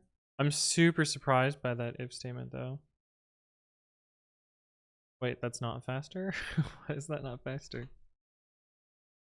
Emma says, I found a bug in the interpreter. Speaking of bytecode. Oh. What sort of bug? Actually, this doesn't seem to improve it at all.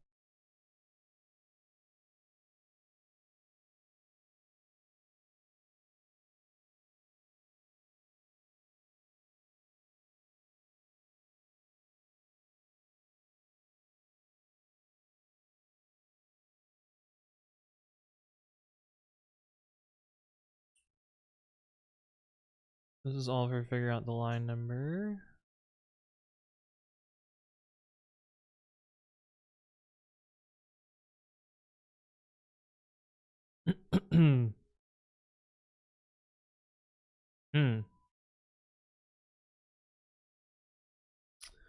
Geist. Triggered! Thank you for the resub at 50 months! It's good to see you again. I hope you're doing well with your 5 base 10 years that don't exist. But it's good to see you. I hope you're doing well. This is your interpreter bug. Hi, eval frame default due to unexpected opcode. Oh.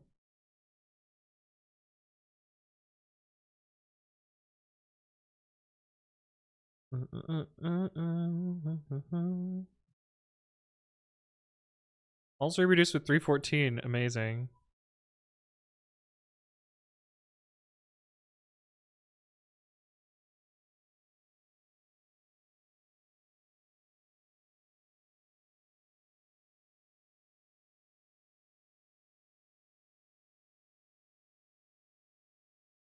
Oh, this is neat.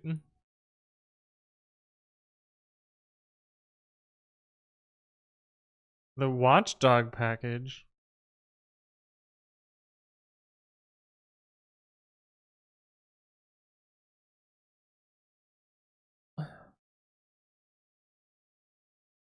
Where's the yield though?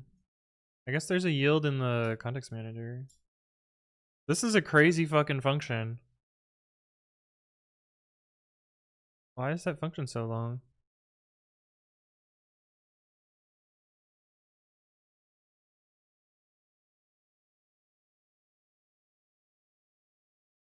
Neat.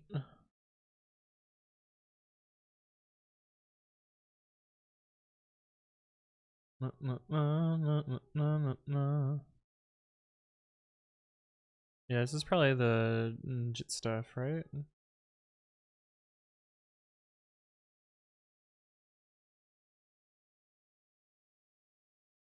Neat. That's pretty cool. Annoying to reproduce in isolation. Yeah. There isn't a yield. It was probably specialized to add a yield. Oh. Not even the JIT stuff. Yeah, it's the, but it's still like level 2 bytecode, isn't it? But this is a crazy fucking function. No surprise that something is fucked up here.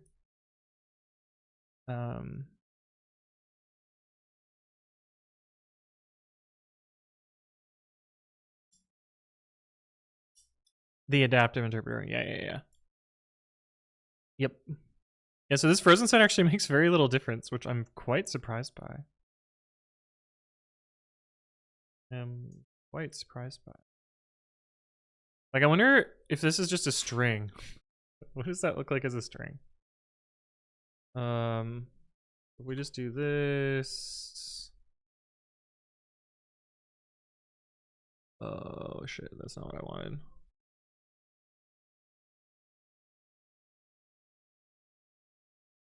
Oh, it's not gonna work for the numbers.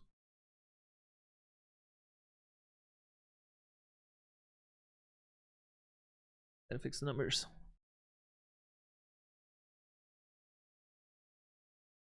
Like, string contains is pretty fucking fast.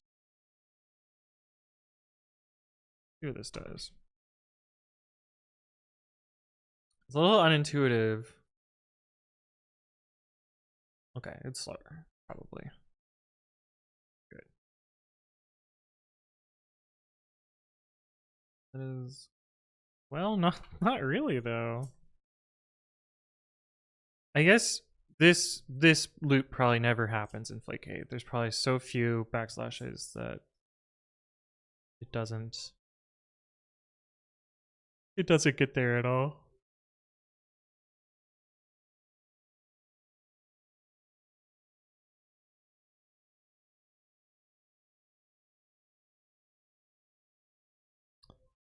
It's faster than front set. It's about the same as set contains. Yeah, I don't think this is actually the hot part of the code. I'm so surprised that this is though. That probably means that the other The other similar ones are probably also fucked up. Yeah, like I bet this one has the same problem. Maybe they do that in their other patch. This is just super surprising to me. Super surprising to me. I think I'm gonna good code change like a ghost though, because this looks ugly as hell.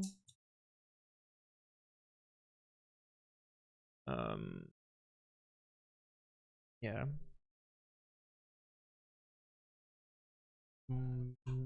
Git check out this.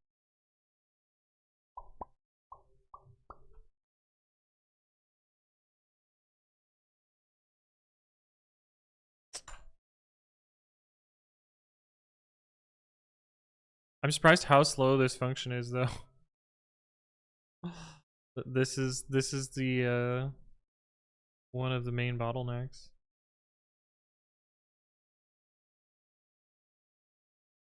It sort of makes sense, but at the same time, it's like, damn. Oh shit. I got one of them fixed. Where are the other ones?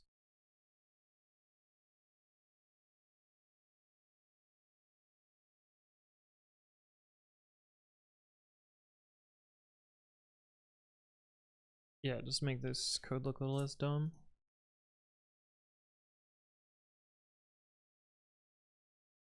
I wonder if doing this as a regex is faster.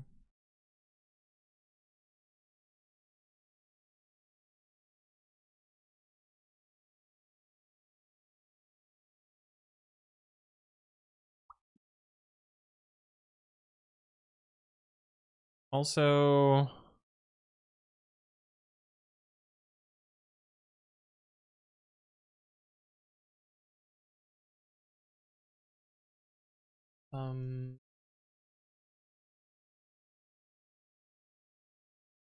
we only care if it's a rostering.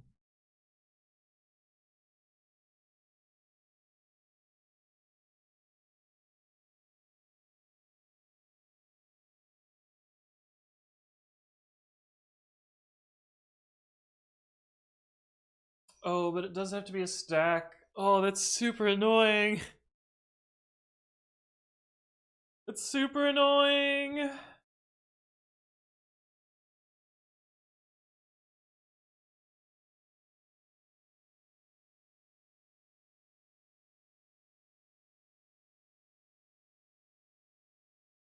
Annoying.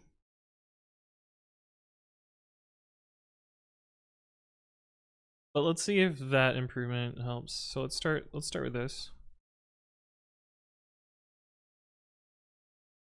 I'm just gonna edit that in there. I'll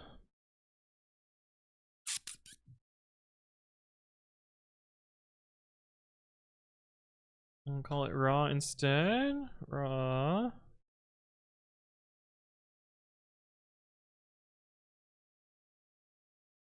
Probably is not gonna make a difference.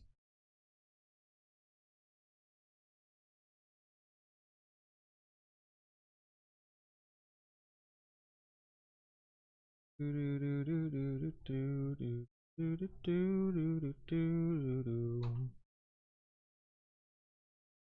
should make a difference. It just moves the if statement around. Well, maybe it'll make a tiny difference, but probably not a measurable one. Okay, let's see if we can work regex magic instead.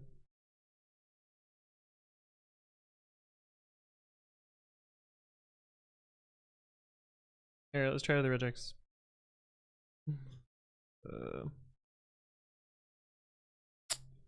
Okay, so what are we looking for here? We're looking for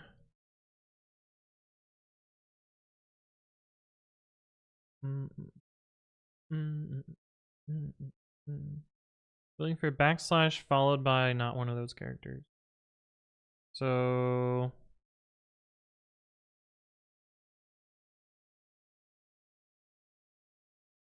backslash followed by not new line backslash. Single quote. Double quote. Oh, did I fuck this up?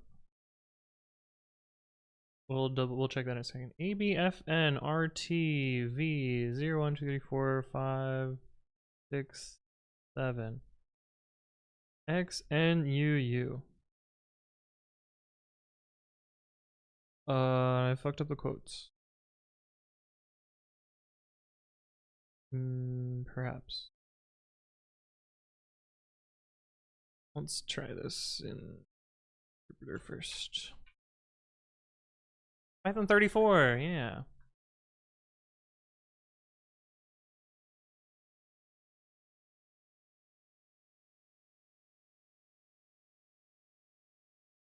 That should not match.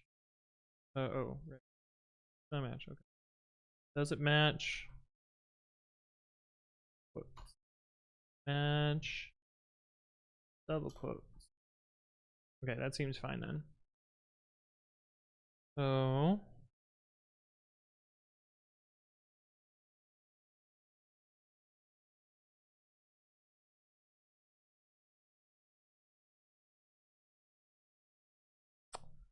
is it find iter? Oh, well, dir of none. Yeah, good job, me. Is it find all or find iter?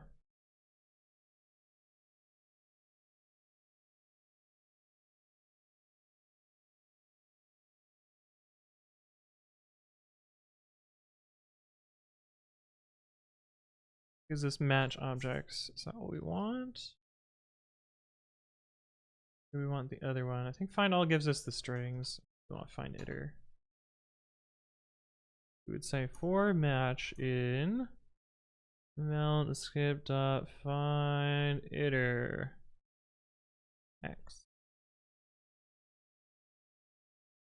And then start line start call equals start.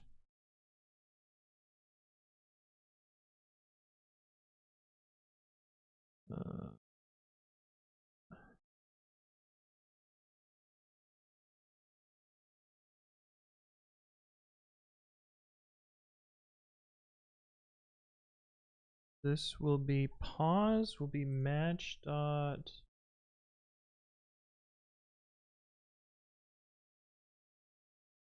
Typo, but maths is.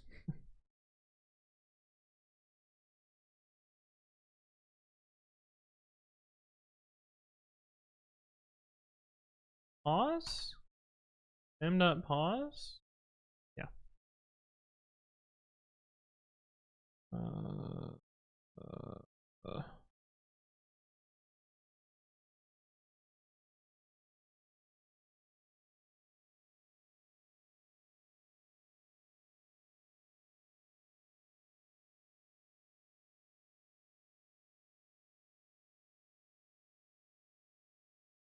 Something like that. Find all also exists? Yeah, I was just not sure which of the one I wanted. Let's see if this is passing the test still. Invalid escape sequence F 1689. Well, clearly something is fucked. Where'd you get the F from? 1689 at position 24. That's right here. What the fuck? What?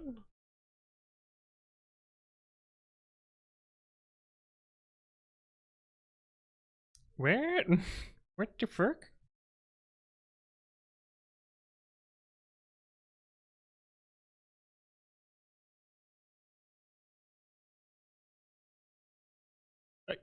Hello?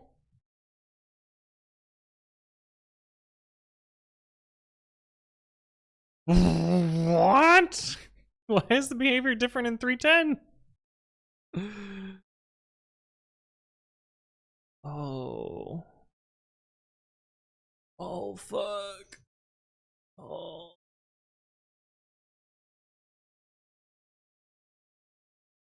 How does this not... How does this not fail the current code?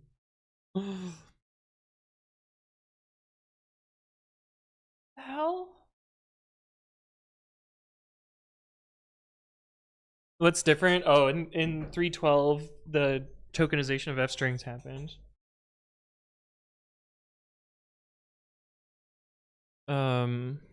Oh, it's different between finite or find all. One of them is match objects, the other is the strings.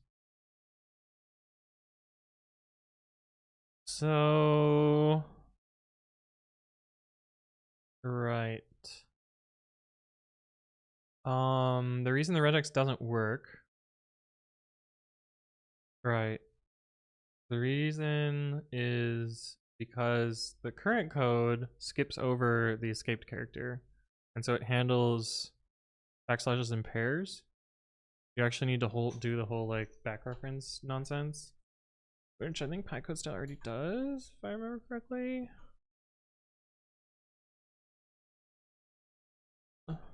No.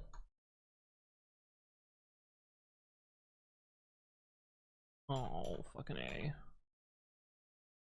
The problem is we need to do this. But this isn't even correct because we need to handle even ones. But let's see if that actually still doesn't.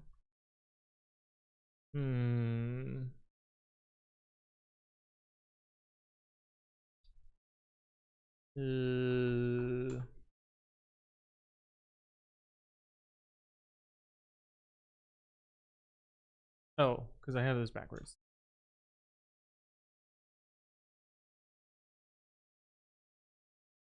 No, it passes at least, but it's not right. It's not right. But I wanted to see if it's good enough to pass the test. I actually need to handle like all even numbers of backslashes. There's a breakpoint.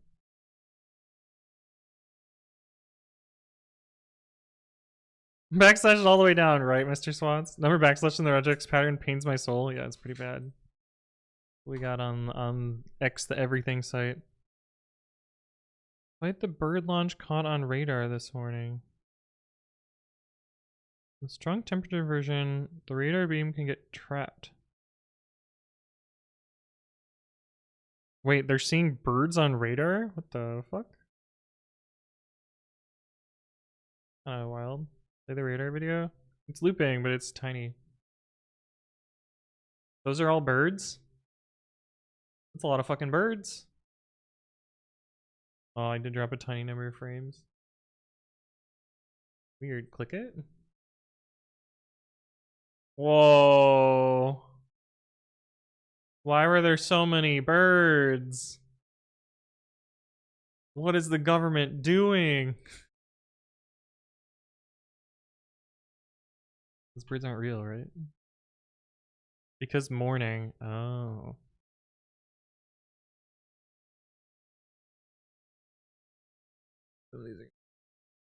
But I don't care if it's buggy. I want to see how performance is. Oh shit, I closed the tab. No. Kakurito, thank you for the follow. Welcome to the stream. I hope you're doing well. Python-m flake8-j1 source. What was our benchmark? Like 43? So this will probably be way slower because regex is way slower. Not way slower, but definitely slower. Okay, so regex probably out. Burbs be bourbon? EP burbs? Yeah. Okay, regex slower. I'm convinced. I am just very surprised by what we have found today. Vegete. Thank you for the sub with Prime. Let me know how to pronounce your name because I definitely said it wrong. But welcome to the stream. I hope you're doing well. Alright, good code. Change like a ghost.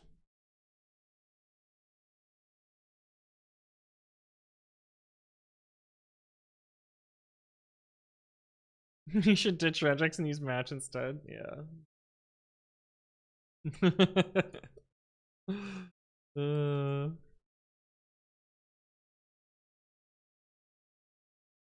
Man, the imp emoji looks fucking terrifying on Windows.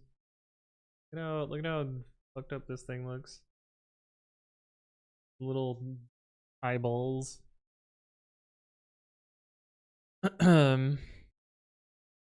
My pronunciation was pretty much right. Oh shit, what did I say? Now I gotta remember it. Well, welcome. I hope you're doing well. It's terrifying, right? Right? Isn't that wild? This seems fine. My good code changed like a ghost.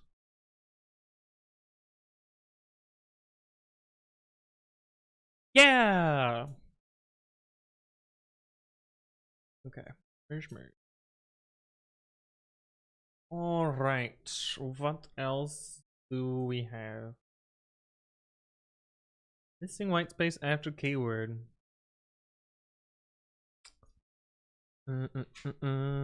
So let's go back to here.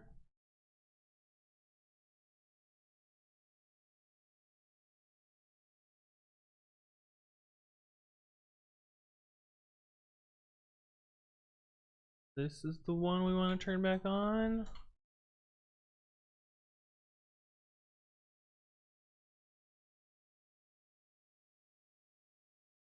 I'm surprised these ones didn't get profiled, but webs. I guess the yield from ones are harder to profile. Okay, let's get baseline.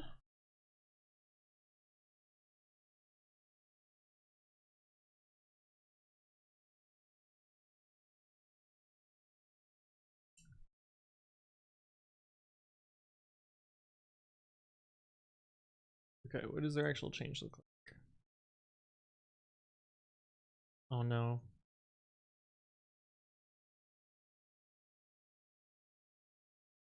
Oh, it's just iter tools nonsense.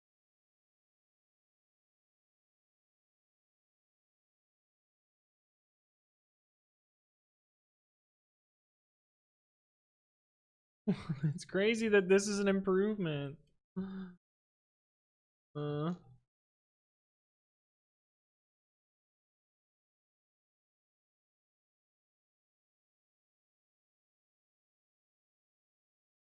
All right, well, let's get our benchmarks here.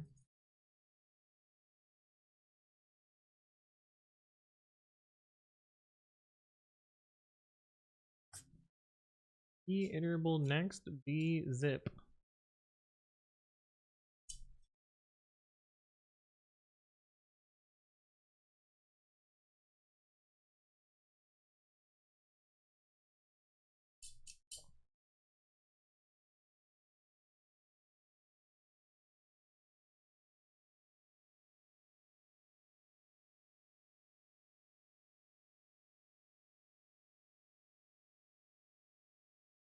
Streamlabs told me that my stream was very short because it fucking died in the middle. Streamlabs. Okay, there's this, and then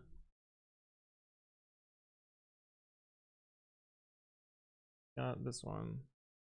Oh, but I wanted to do it like this. Further branch. Do we see significant improvement here? I feel like not really. Doesn't really feel like it's that much faster. I mean, it is, but not. Well, that's not necessarily faster. The first run seems significant though. Yeah, this one seems less helpful. 17%. I'm not seeing a 17%. Yeah, like this one is actually slower.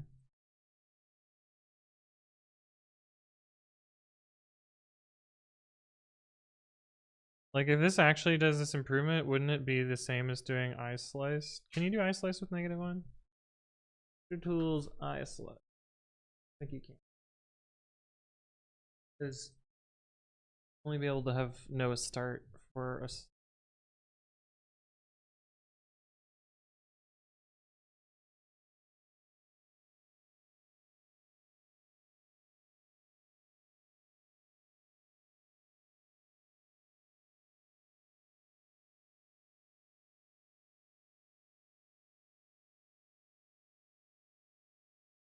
Step for slice must be positive integer or none. What I meant to do. Top argument must be none or an integer. 0 greater than x, less than or equal to x, less than or equal to sys.max size. Yeah, that makes sense. We could do I slice len s minus 1.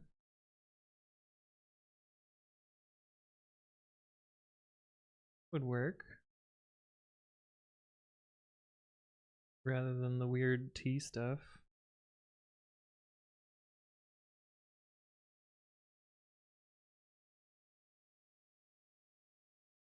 No, we wanted zip pair y.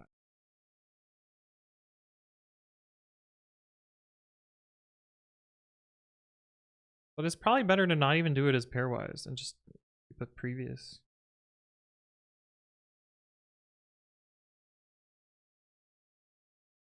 Like do toke 0.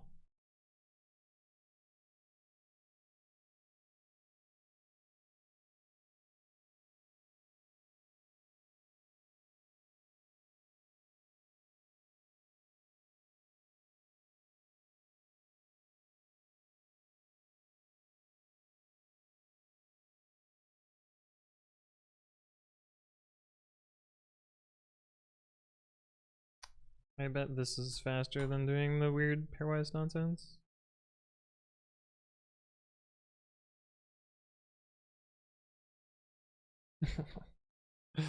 Yeah, a lot faster.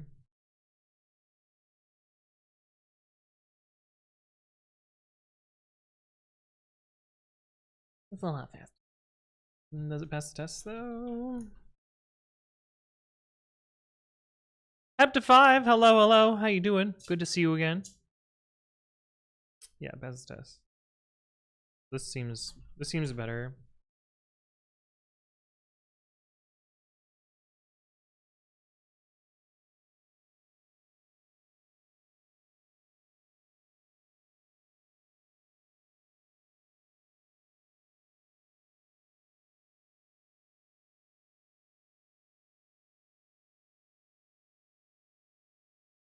Next be none, I guess.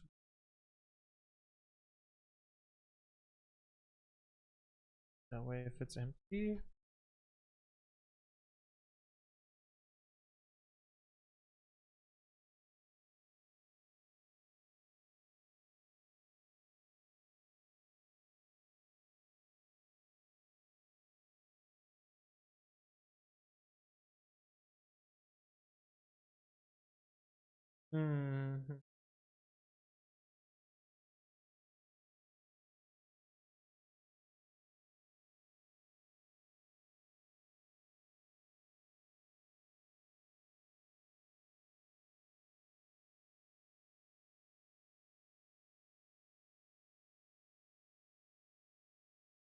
Do you say it's ungrammatical to say UTC time?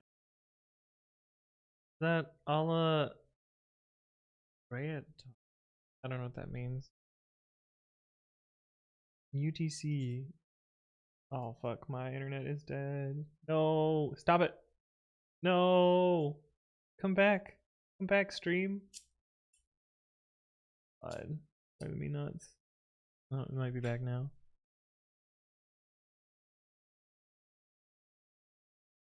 I don't think it's back now. Nope.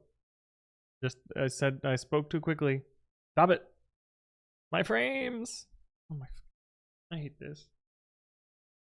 I just want to enjoy streaming. Internet giveth and the internet taketh away, but mostly taketh away. Holy fuck.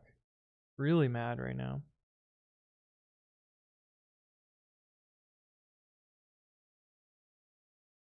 Yeah.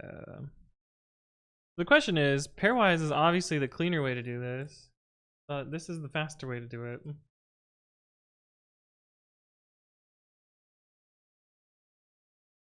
It does seem weird that pairwise is implemented in a way that makes this faster than it though. Sound is great, so you can still hear me. You just can't see me. Man, this is really bad. It just keeps dropping. La Brea means the tar, so La Brea tar pits means the tar pits. Yes, that makes sense. I mean, UTC is a time zone, so referring to the UTC time zone seems fine. Yeah, I'm just the frames are just dropping. I just not gonna come back. It looks like. Oh fuck! That might mean we have to end stream. Come on. I have to threaten ending stream, and then it'll fix itself, right? No. Damn it! Not working. This stream is sponsored by AT&T. Yeah.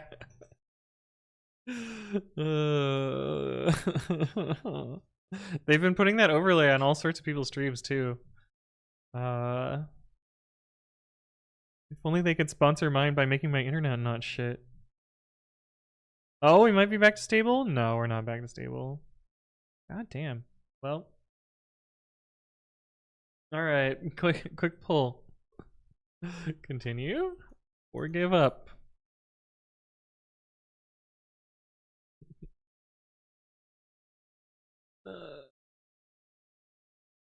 A live coding podcast? That would be so shit.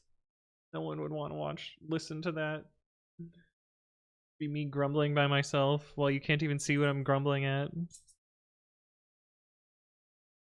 Yeah, this is bad. Think we're back? I don't think we are. The numbers do not agree. The frame count just keeps going up. It is it's bad. I'm dropping like 7% of frames. I'm only streaming at 30 FPS. So we're getting like what?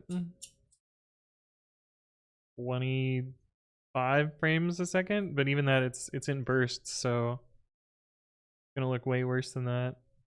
Oh, it's just terrible. Driving me nuts.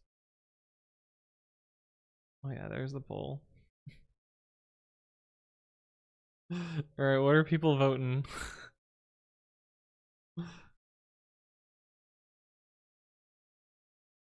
Well, I don't even see the poll results. Ridiculous. Come on, internet. Do it. Okay, so this I think is worse, but faster. Definitely faster. Doesn't feel like 93% frames? Yeah, I doubt it would be. Yeah. Surely it gets better? I've never seen it do this before. Usually it just cuts out and doesn't come back at all. Restart the modem and try again. Yeah, I could go do that. Maybe I'll do that. So... yeah, I'll go restart. Okay. I am going to restart the thing and then start stream again. Back in a few minutes, sad face. Alright, I'll see you in a sec.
We might be back. I'm not dropping frames anymore. Knock on wood. Perhaps restarting the thingy fixed it? Music is gone. Come back, music. Oh, I probably have to reconnect the chatbot. Bye. Yeah. We're back! Hooray! Oh, you're watching ads. Yeah. Yeah, that makes sense. I will chill while you're watching ads. I don't control the ads, I'm sorry. Through Twitch. Cheers, chat.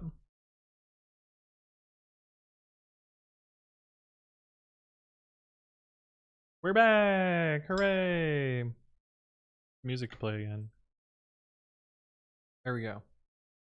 Okay.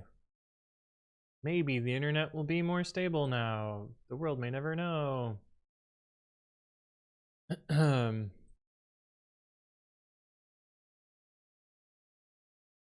Cool.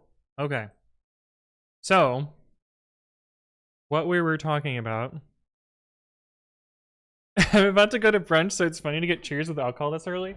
Isn't that the point of brunch? Is that not the point of brunch? Does your internet have these issues when you aren't streaming? Yeah, it does. It does have these issues when I'm not streaming. Although, I mostly just notice it as like, I can't refresh work Slack. And I'm okay to not be able to refresh work Slack. Can't drink the alcohols anymore though. Ah, fair.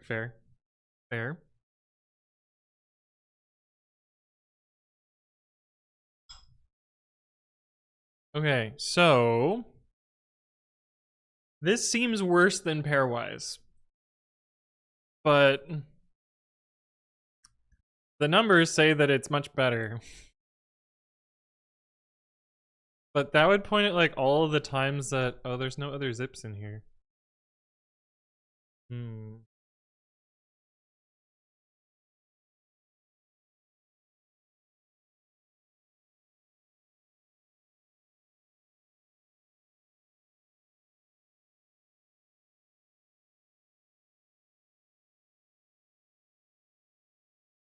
Token 1.string, and the string is not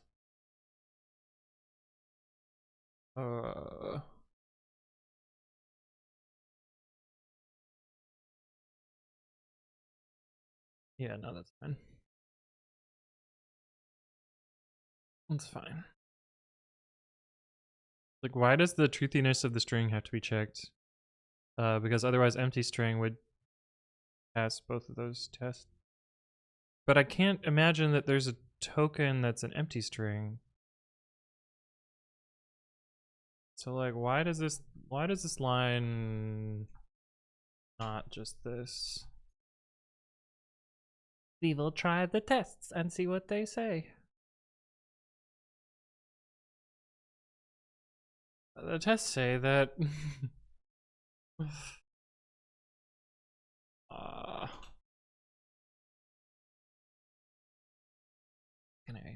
the tests say that I need to put a space here. And or just delete the line because it's gonna complain about the line being too long now. Yeah, that's what I sort of figured. There. But it doesn't make a difference. Alright, so the question is, pairwise, is it worth it? Is this technically faster to not do pairwise? But the code looks kind of horrible.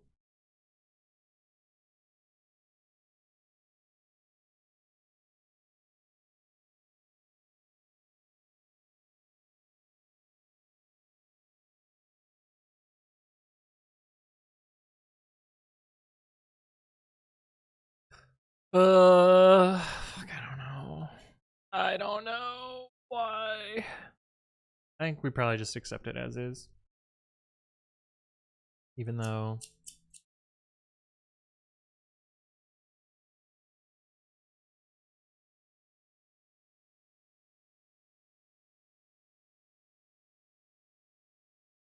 Yeah, fuck it. It's probably good enough as is. Uh,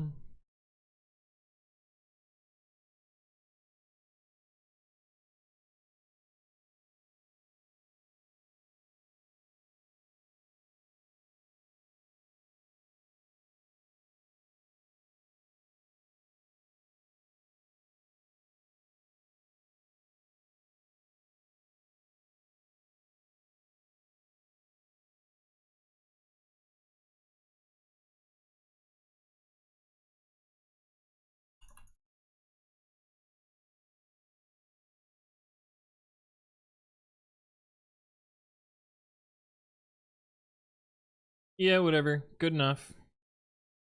My stupid ass bought all the ingredients for cheeseburgers except ketchup. Do you need ketchup, Kexit? What could you use instead of ketchup? Do you have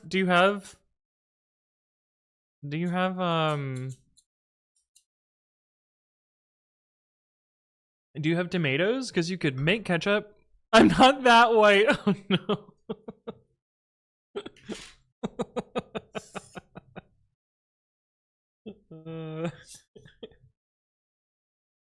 But you're saying you are white, Kexit. You're just not that white.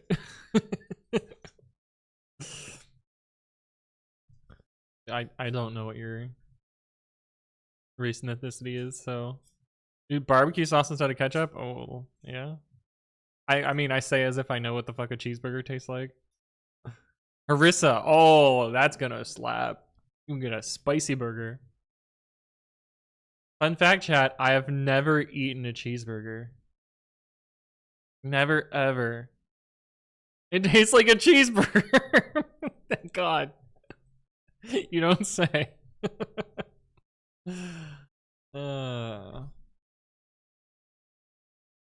Okay, so now I'm a little interested in there was another check.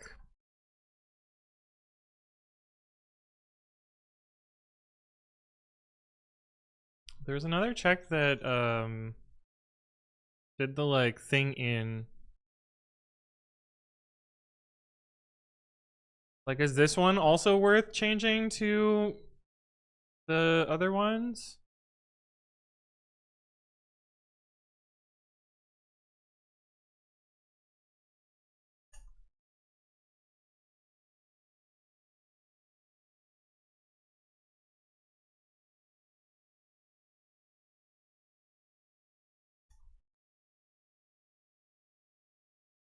We have the context, what function this was. Continued indentation.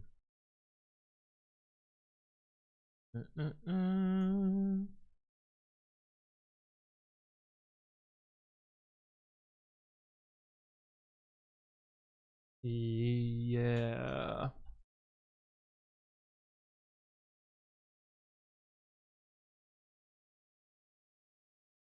This one probably won't make a difference because it's probably a rare case. JJI Solo, thank you for the follow. Welcome, welcome. I hope you're doing well. Captain Chica, hello, hello. How you doing?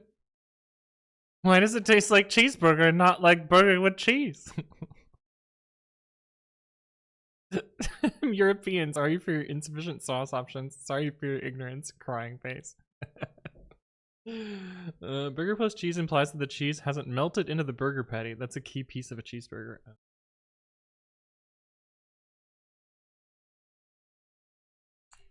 Does this make a difference? I probably should have ran a few more attempts. But I kind of suspect that... Oh, fuck. It does seem significant. So, well, let's run a few here and then switch it back and then run a few. One test and one test doesn't really tell us anything. Nachos without melted cheese is just chips and cheese. It's kind of true.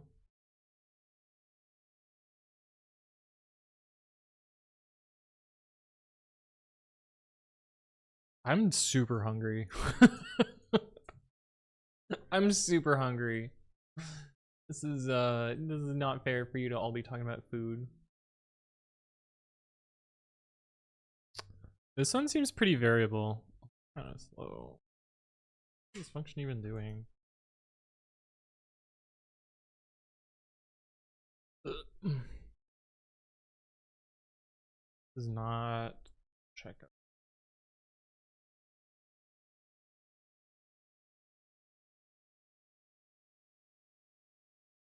What the fuck?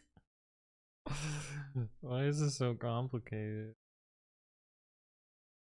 Holy shit, why is this so complicated? Oh my god, it keeps going. Okay, never mind. We're not gonna try to brew this one. Fuck that noise. Let's work on something else. Do do do do do do do do do. Skip startup.jl file. Startup file equals no.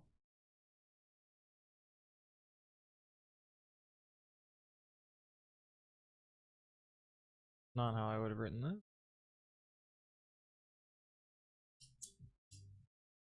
We'll good code and add a new line here. Oh, we're definitely changing this. Why? Why? That would never need exist okay. Finally.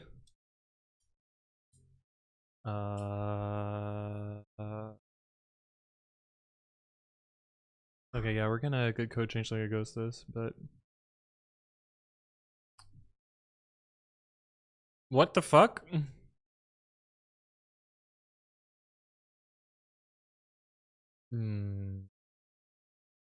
Call the fucking setup process then. It was vibe coded? Yeah. Yeah, that's good.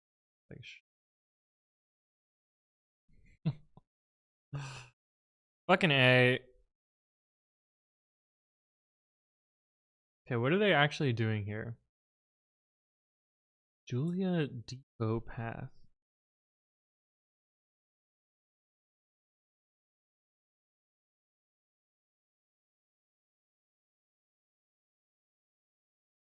What does that read?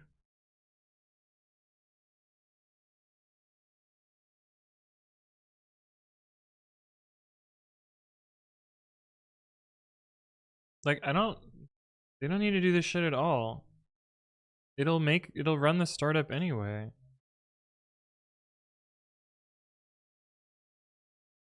So I don't know why the fuck they did this.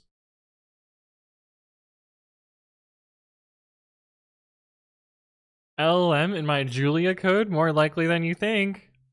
Wasn't Julia like such a simple language that LLMs actually do a lot better at it? Because there's a lot less shit you can actually do.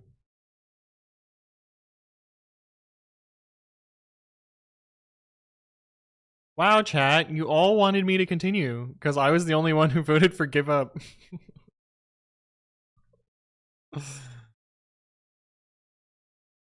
Yeah. I was joking about Julia either. I didn't want to see it for real. Well, joke's on you, Major Tanya, because we've got a bunch of fucking Julia shit to review. We gotta rewrite their goddamn code.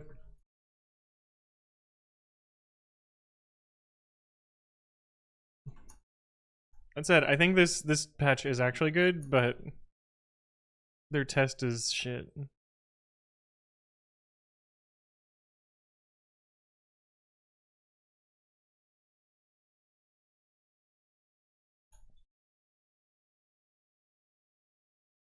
I have a book about it. It's a nice language with a bad package manager. So that's every programming language though. That's not unique to Julia. They're all ass.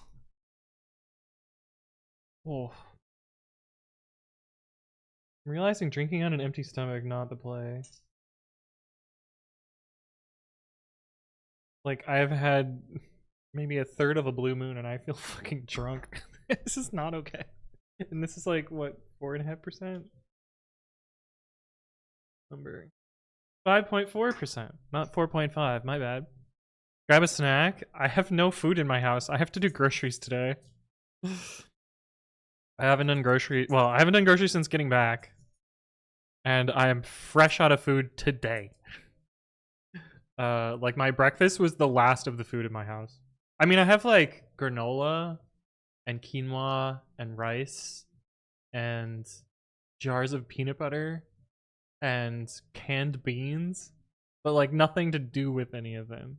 You can't just like eat a thing of canned beans. Quinoa? Yeah, quinoa. I have some quinoa. I actually really like saying quinoa because it sounds fucking stupid, but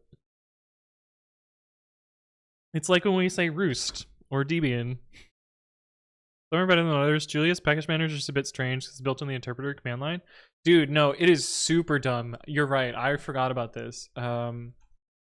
Is this the one? I think this is the one where, yeah. They said, fuck versioning schemes, use a UUID for every version. Which is such a fucking wild take. I forgot about this. No versions, just UUIDs. Good luck, have fun. Like, this is the easiest package manager to roast because that is the dumbest fucking shit I have ever seen. And I seem to remember you have to like claim a UUID in order to upload a package. And so like you own that UUID, and that UUID is always your packages. No one else can have that UUID. Minas Corinth, thank you for the follow. Welcome, welcome. I hope you're doing well. I've always disliked Julia for being one index, but this is wild. Yeah, yeah. This is a choice of all time. I don't understand why they did this. Okay, so I'm pretty sure if we do this and this and oh, now we need to. Wow, I'm work brained right now. I just tried to check out the source directory. Okay, so this should undo their change there, and their test should fail. I actually don't think I have Julia installed, so I don't know how this is gonna work. Maybe I do have Julia. Was it JL or is it Julia? Well, let's just run the test, see what it says. Yeah, executed Julia not found.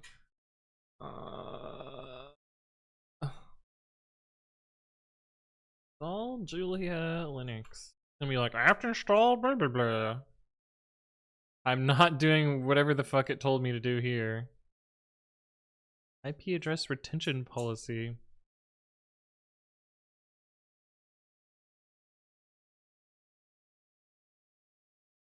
What?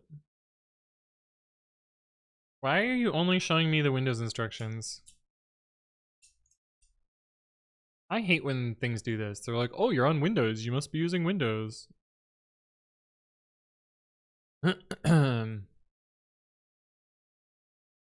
See, this is much better. Wait.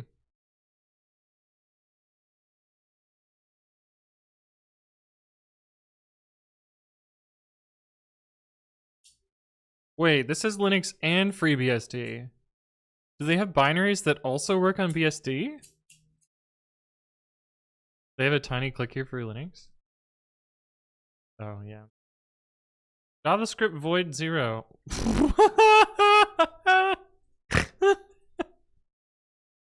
Oh, shit. DHTML, baby! Oh, that's wild. Wait, but I don't see how this possibly works. There's no way that they have an archive that works on BSD, right? Right? Like, compiled code for Linux doesn't just work on BSD. Usually. Am I tripping? Like, BSD has an entire like linker loader difference from Linux kernel.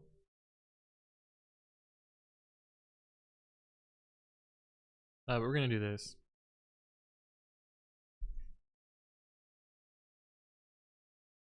What does their Julia up even do? It's like Rust up, but for Julia. I'm pretty sure that I'm right.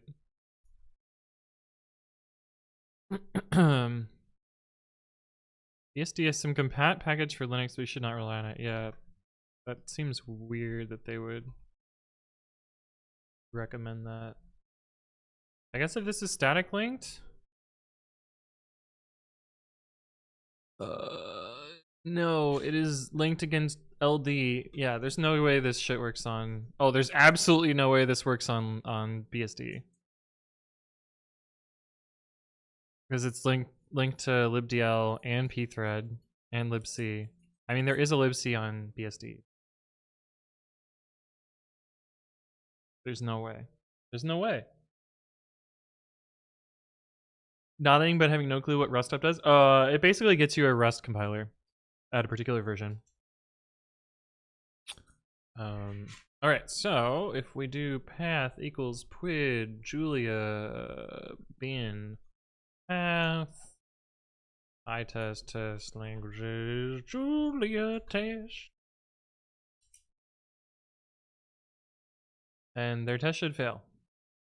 Oh my god, these tests take forever. That I don't think is their test. So maybe it is? Maybe it is.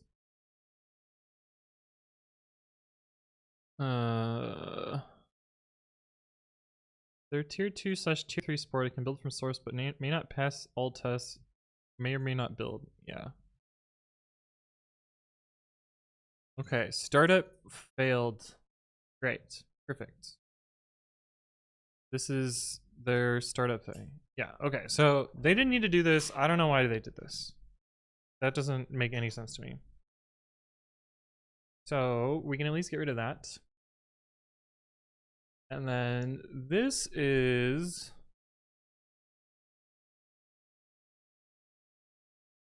no idea why they did that.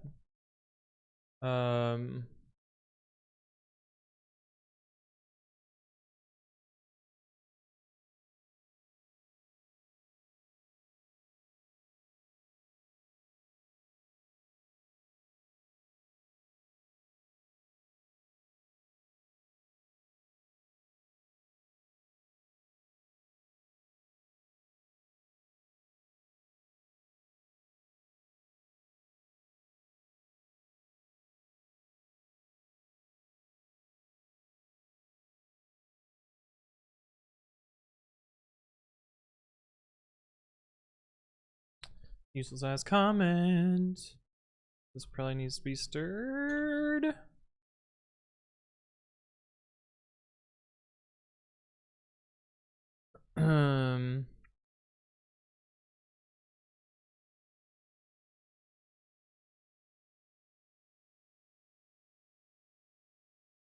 Oh, depot path.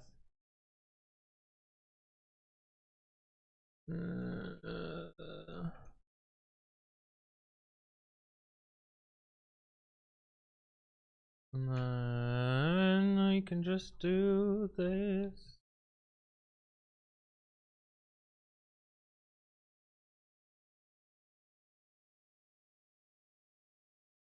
That's a useless comment.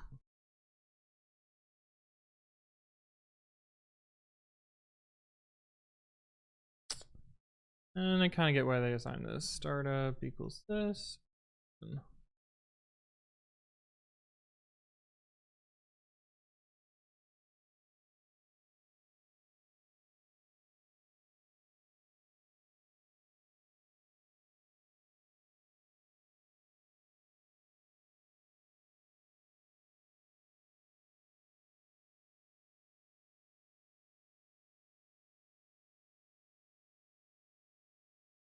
Depot path equals path.join depot.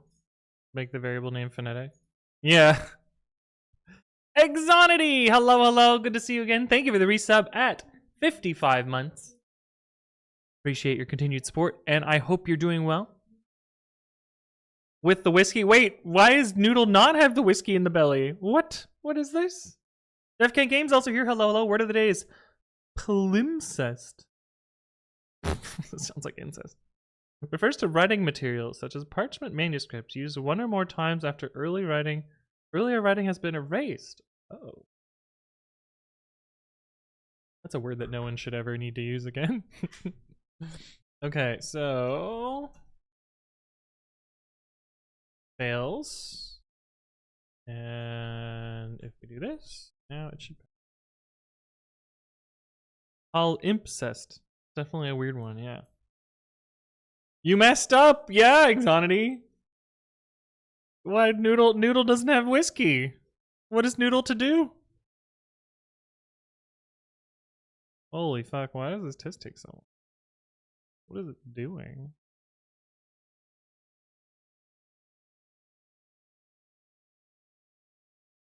Hello? Testing my patience, yeah, exactly. But the other patients, not that one. I'm not a doctor yet. Noodle's wearing a hello hello tube top, yeah. What the fuck is my computer doing? Julia, chewing up all my CPU. I bet it's looping on itself. Strace this sudo bad password. Usa says leaving. Well, thank you for stopping by. Appreciate you hanging out. Fuck you mean I can't attach? Oh, it did eventually finish. Why did it take so fucking long though?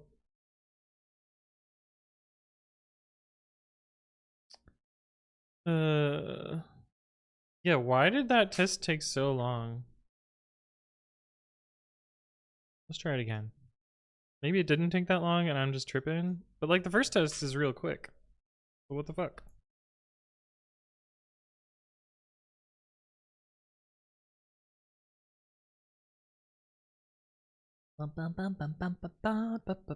Probably because these directories are nested.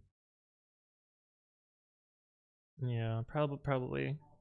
Melky! Yo, we haven't gotten a Melky raid in a while. Do you still do this? I don't know, it's been a while since I've watched your stream too. How you doing, Milky? Surely you still... I mean, I'm still subbed, and you still have a Milky Pow emote, so it must still exist. Melky, thank you for the raid. Welcome, Raiders. How you doing? How was your stream? What were you up to? My name is Anthony. If you don't know, I work on Python stuff. Melky is one of the few programming OG streamers that still streams.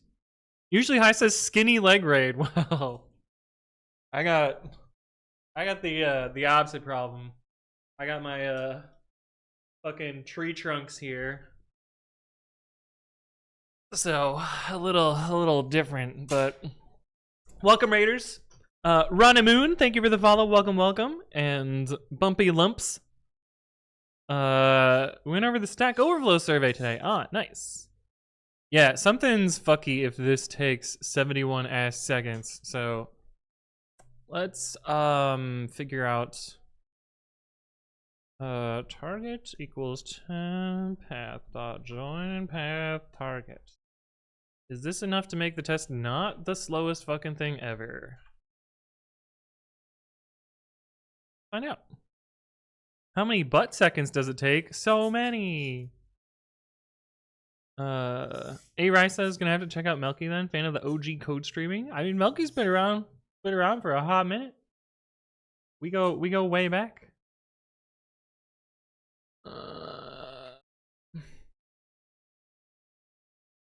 I wonder if just the presence of this environment variable makes Julia take hella 5 ever. I don't even know what Julia Depot Path does. What does that do?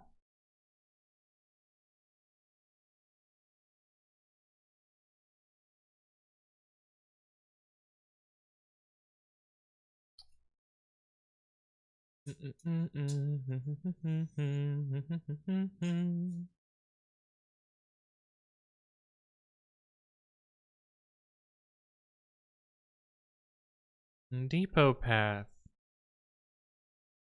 Package manager code loading for package registries. So that's probably, it's probably just that it has a different cache. So I bet if I clean out tilde Julia, all the tests will be slow. Would be my guess. That would be my guess. And it's downloading the fucking internet to install example, I guess. Which is certainly a choice. 71 ass seconds to butt seconds. Not sure what the conversion rate is these days. Yeah. M2 path for download. I don't know what M2 path is. Okay, so my hypothesis is if I delete this directory and I do struct up and I do this, then we'll get 2 slow tests if I'm right, which frequently I am.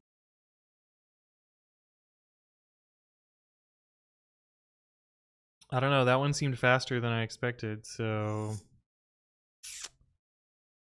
maybe not. Maybe there's something else at play here.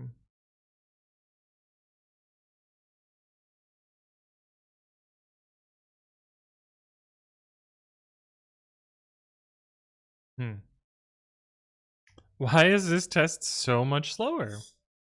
That's really strange.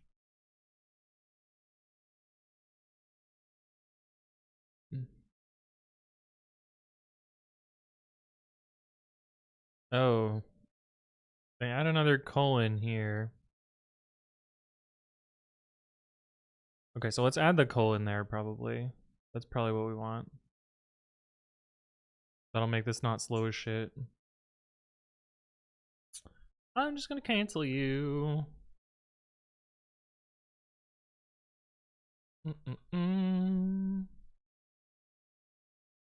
Let's see. But now we gotta check the test still fails. But hopefully it won't take 60 ass fucking seconds to do. Yeah, okay, much faster now. Much faster. Don't want to add the slowest test to the test suite in this patch. No good reason. Major Tanya says, Twitch trying to bait me into redeeming the type race redeem because I just got to 10,000 pythons. Yeah, that is how Twitch be doing. So now we should have a test failure. Please fail. Fuck yeah, let's go. Bless. Now, is this path separator the same on Windows? On Windows, path elements are separated by the semicolon. God fucking damn it. So we want epo path os.path sub.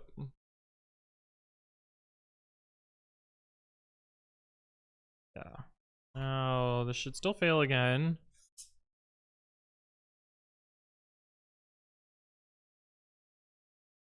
See, this is the problem with open source. Like, this person wrote the patch and it sort of works, but then I have to spend, 30 minutes fixing it. So that it doesn't take forever. It's reset, pre-commit, git checkout. And then the test should pass. And they should not take 5 ever. Is M2 path Java stuff details? Yeah, okay. Cool. Maven. Oh, Maven. Oh yeah, of course it's Maven. Yep, that makes sense. Alright, sick. This is better. So let's also fix the thing.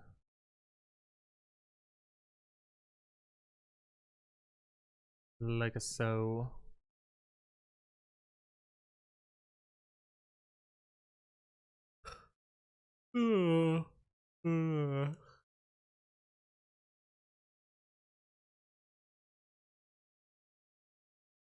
Wow, look at how much simpler the test is without all of the LLM fucking garbage. Amazing. You can take the DDLs out of Java, but you can't take the Java out of DDLs. But no coffee, that's gross. I mean, coffee is pretty good at taking the coffee out of someone. Also, Bumpy Lops and Yumut the God, thank you for both for the follow. Welcome, welcome.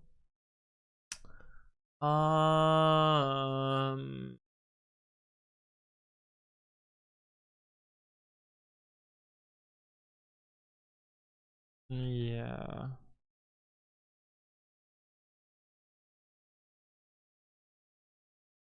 These are all shit commit messages.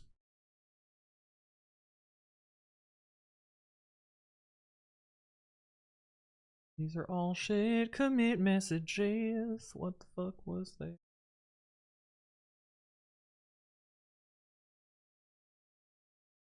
Sure, this is slightly better than what they have.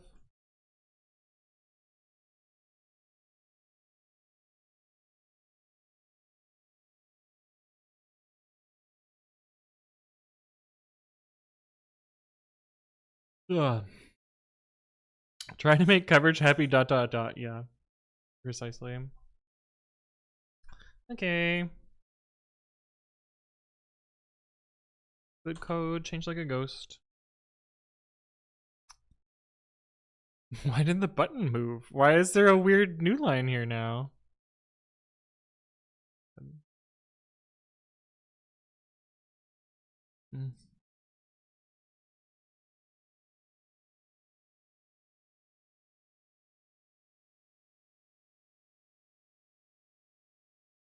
Yeah. Why is it running every language? Oh, is Lua or Lua? Is Julia one of the weird ones that gets pulled in by everybody? Maybe.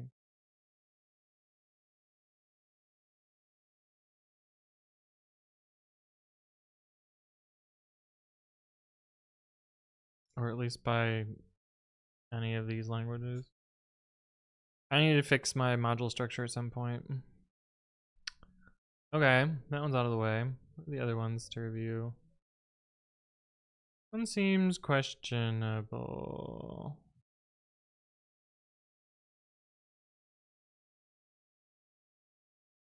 Like, what is the standard for Julia?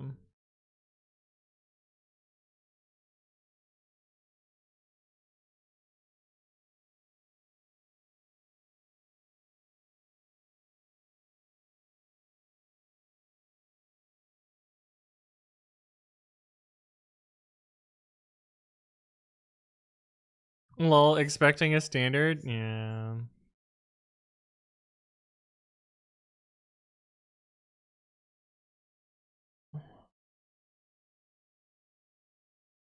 What the fuck is package code? Oh. Why did they make a function for this?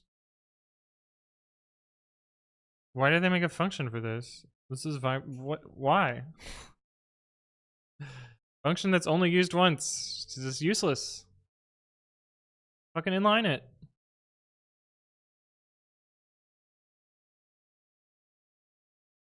Anxiety with the agony emote.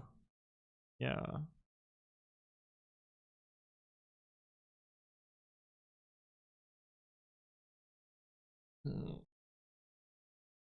But also, why does it need to get copied? That's what I don't understand. Like, copying this source code into the output doesn't seem like it makes sense.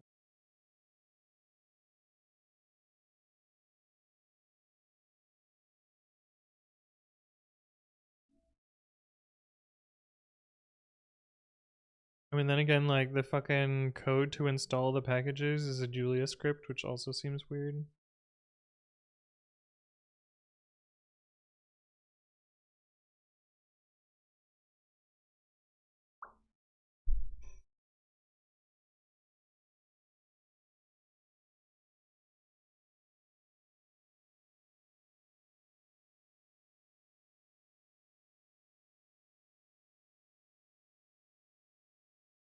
Like, why does this not just do what it's supposed to do? Why does the source directory make it different?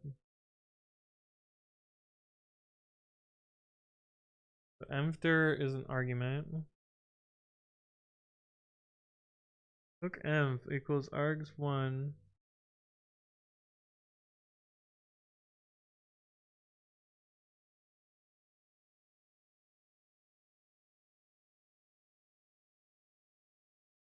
Where does it get used?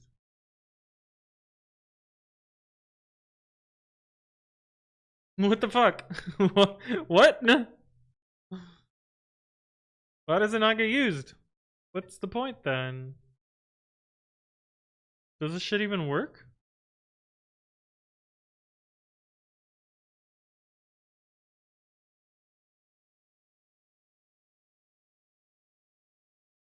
I obviously did not pay close enough attention when this got implemented, did I? Why is this at the top? It's supposed to be at the bottom. Julia load path, Julia project. Okay, so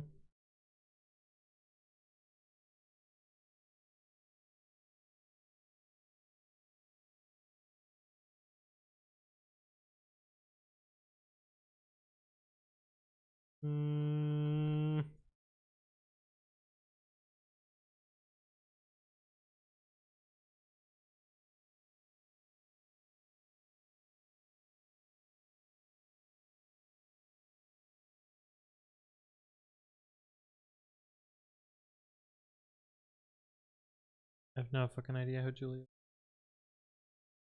But this argument doesn't appear to be used. I'm curious.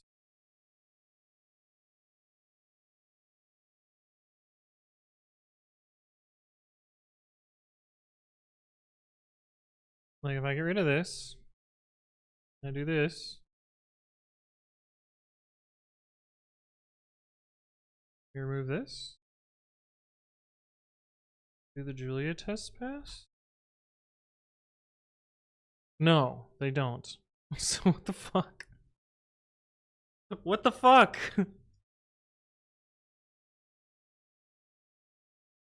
One of them passes. Oh, assertion error. So get rid of that.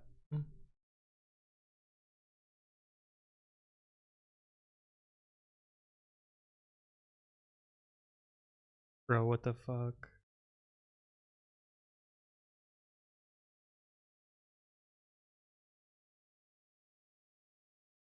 What the fuck is this shit?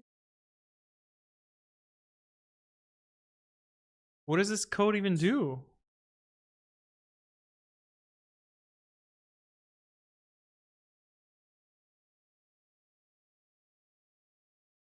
I feel like I'm missing something. I'm gonna ignore this patch for now. Because I think I need to learn more about how Julia actually works. Because... What? What? Just blindly joined by whitespace.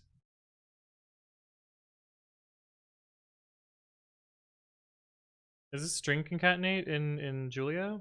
Is a star? Okay, yeah, I definitely need to figure out more about how. Because this doesn't feel right. But it also doesn't feel right that we copy this file too. Or these.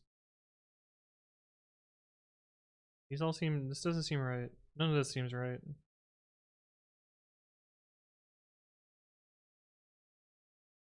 But druggies.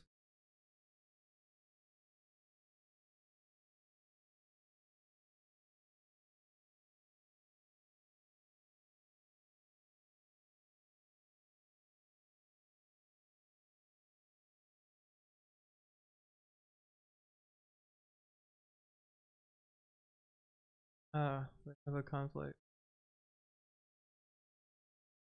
This doesn't seem right either. Requiring this to be installed.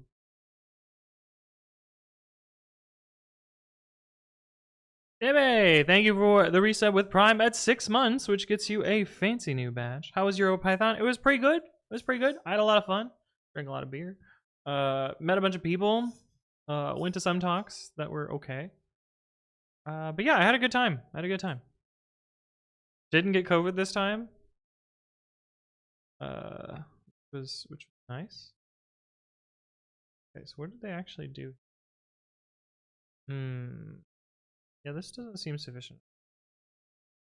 The kind of the point of language version is that it installs it into the hook environment. So I don't think this is gonna work.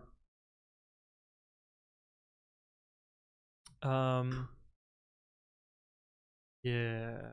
I gotta think more about those other two patches.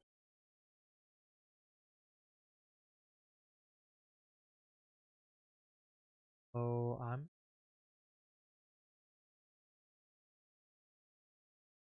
yeah. Yeah, I think we're gonna wrap up here. I guess restarting my internet fixes it, so maybe I'll just fucking do that before every stream. Although, it seems so shit that I have to. Like, computers are cursed, but they shouldn't be that cursed.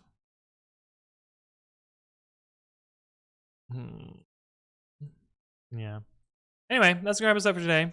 My name is Anthony. I upload educational content to my YouTube channel at youtube.com/anthonywritescode, so go subscribe there. Thank you, Details, for the links. Where you can find why work made a security vulnerability using JSON on regex. If you missed any part of the stream, those end up on the VODs channel, anthonywritescode-vods. Yeah. I don't know why it's recommending this year-old video, but Pokemon CV and Trig. Yeah, we did actually do Trig, and I remember this stream. This is a pretty good one. But yeah, go check out the VODs channel. And I announce streams on the Discord. You should join and hang out. Fun little Discord. There's also a programming channel if you want to ask questions, beginners channel, and a bunch of other fun social channels as well. But thank you all for stopping by, and I will see you around in the future. Have a good one, chat. Peace.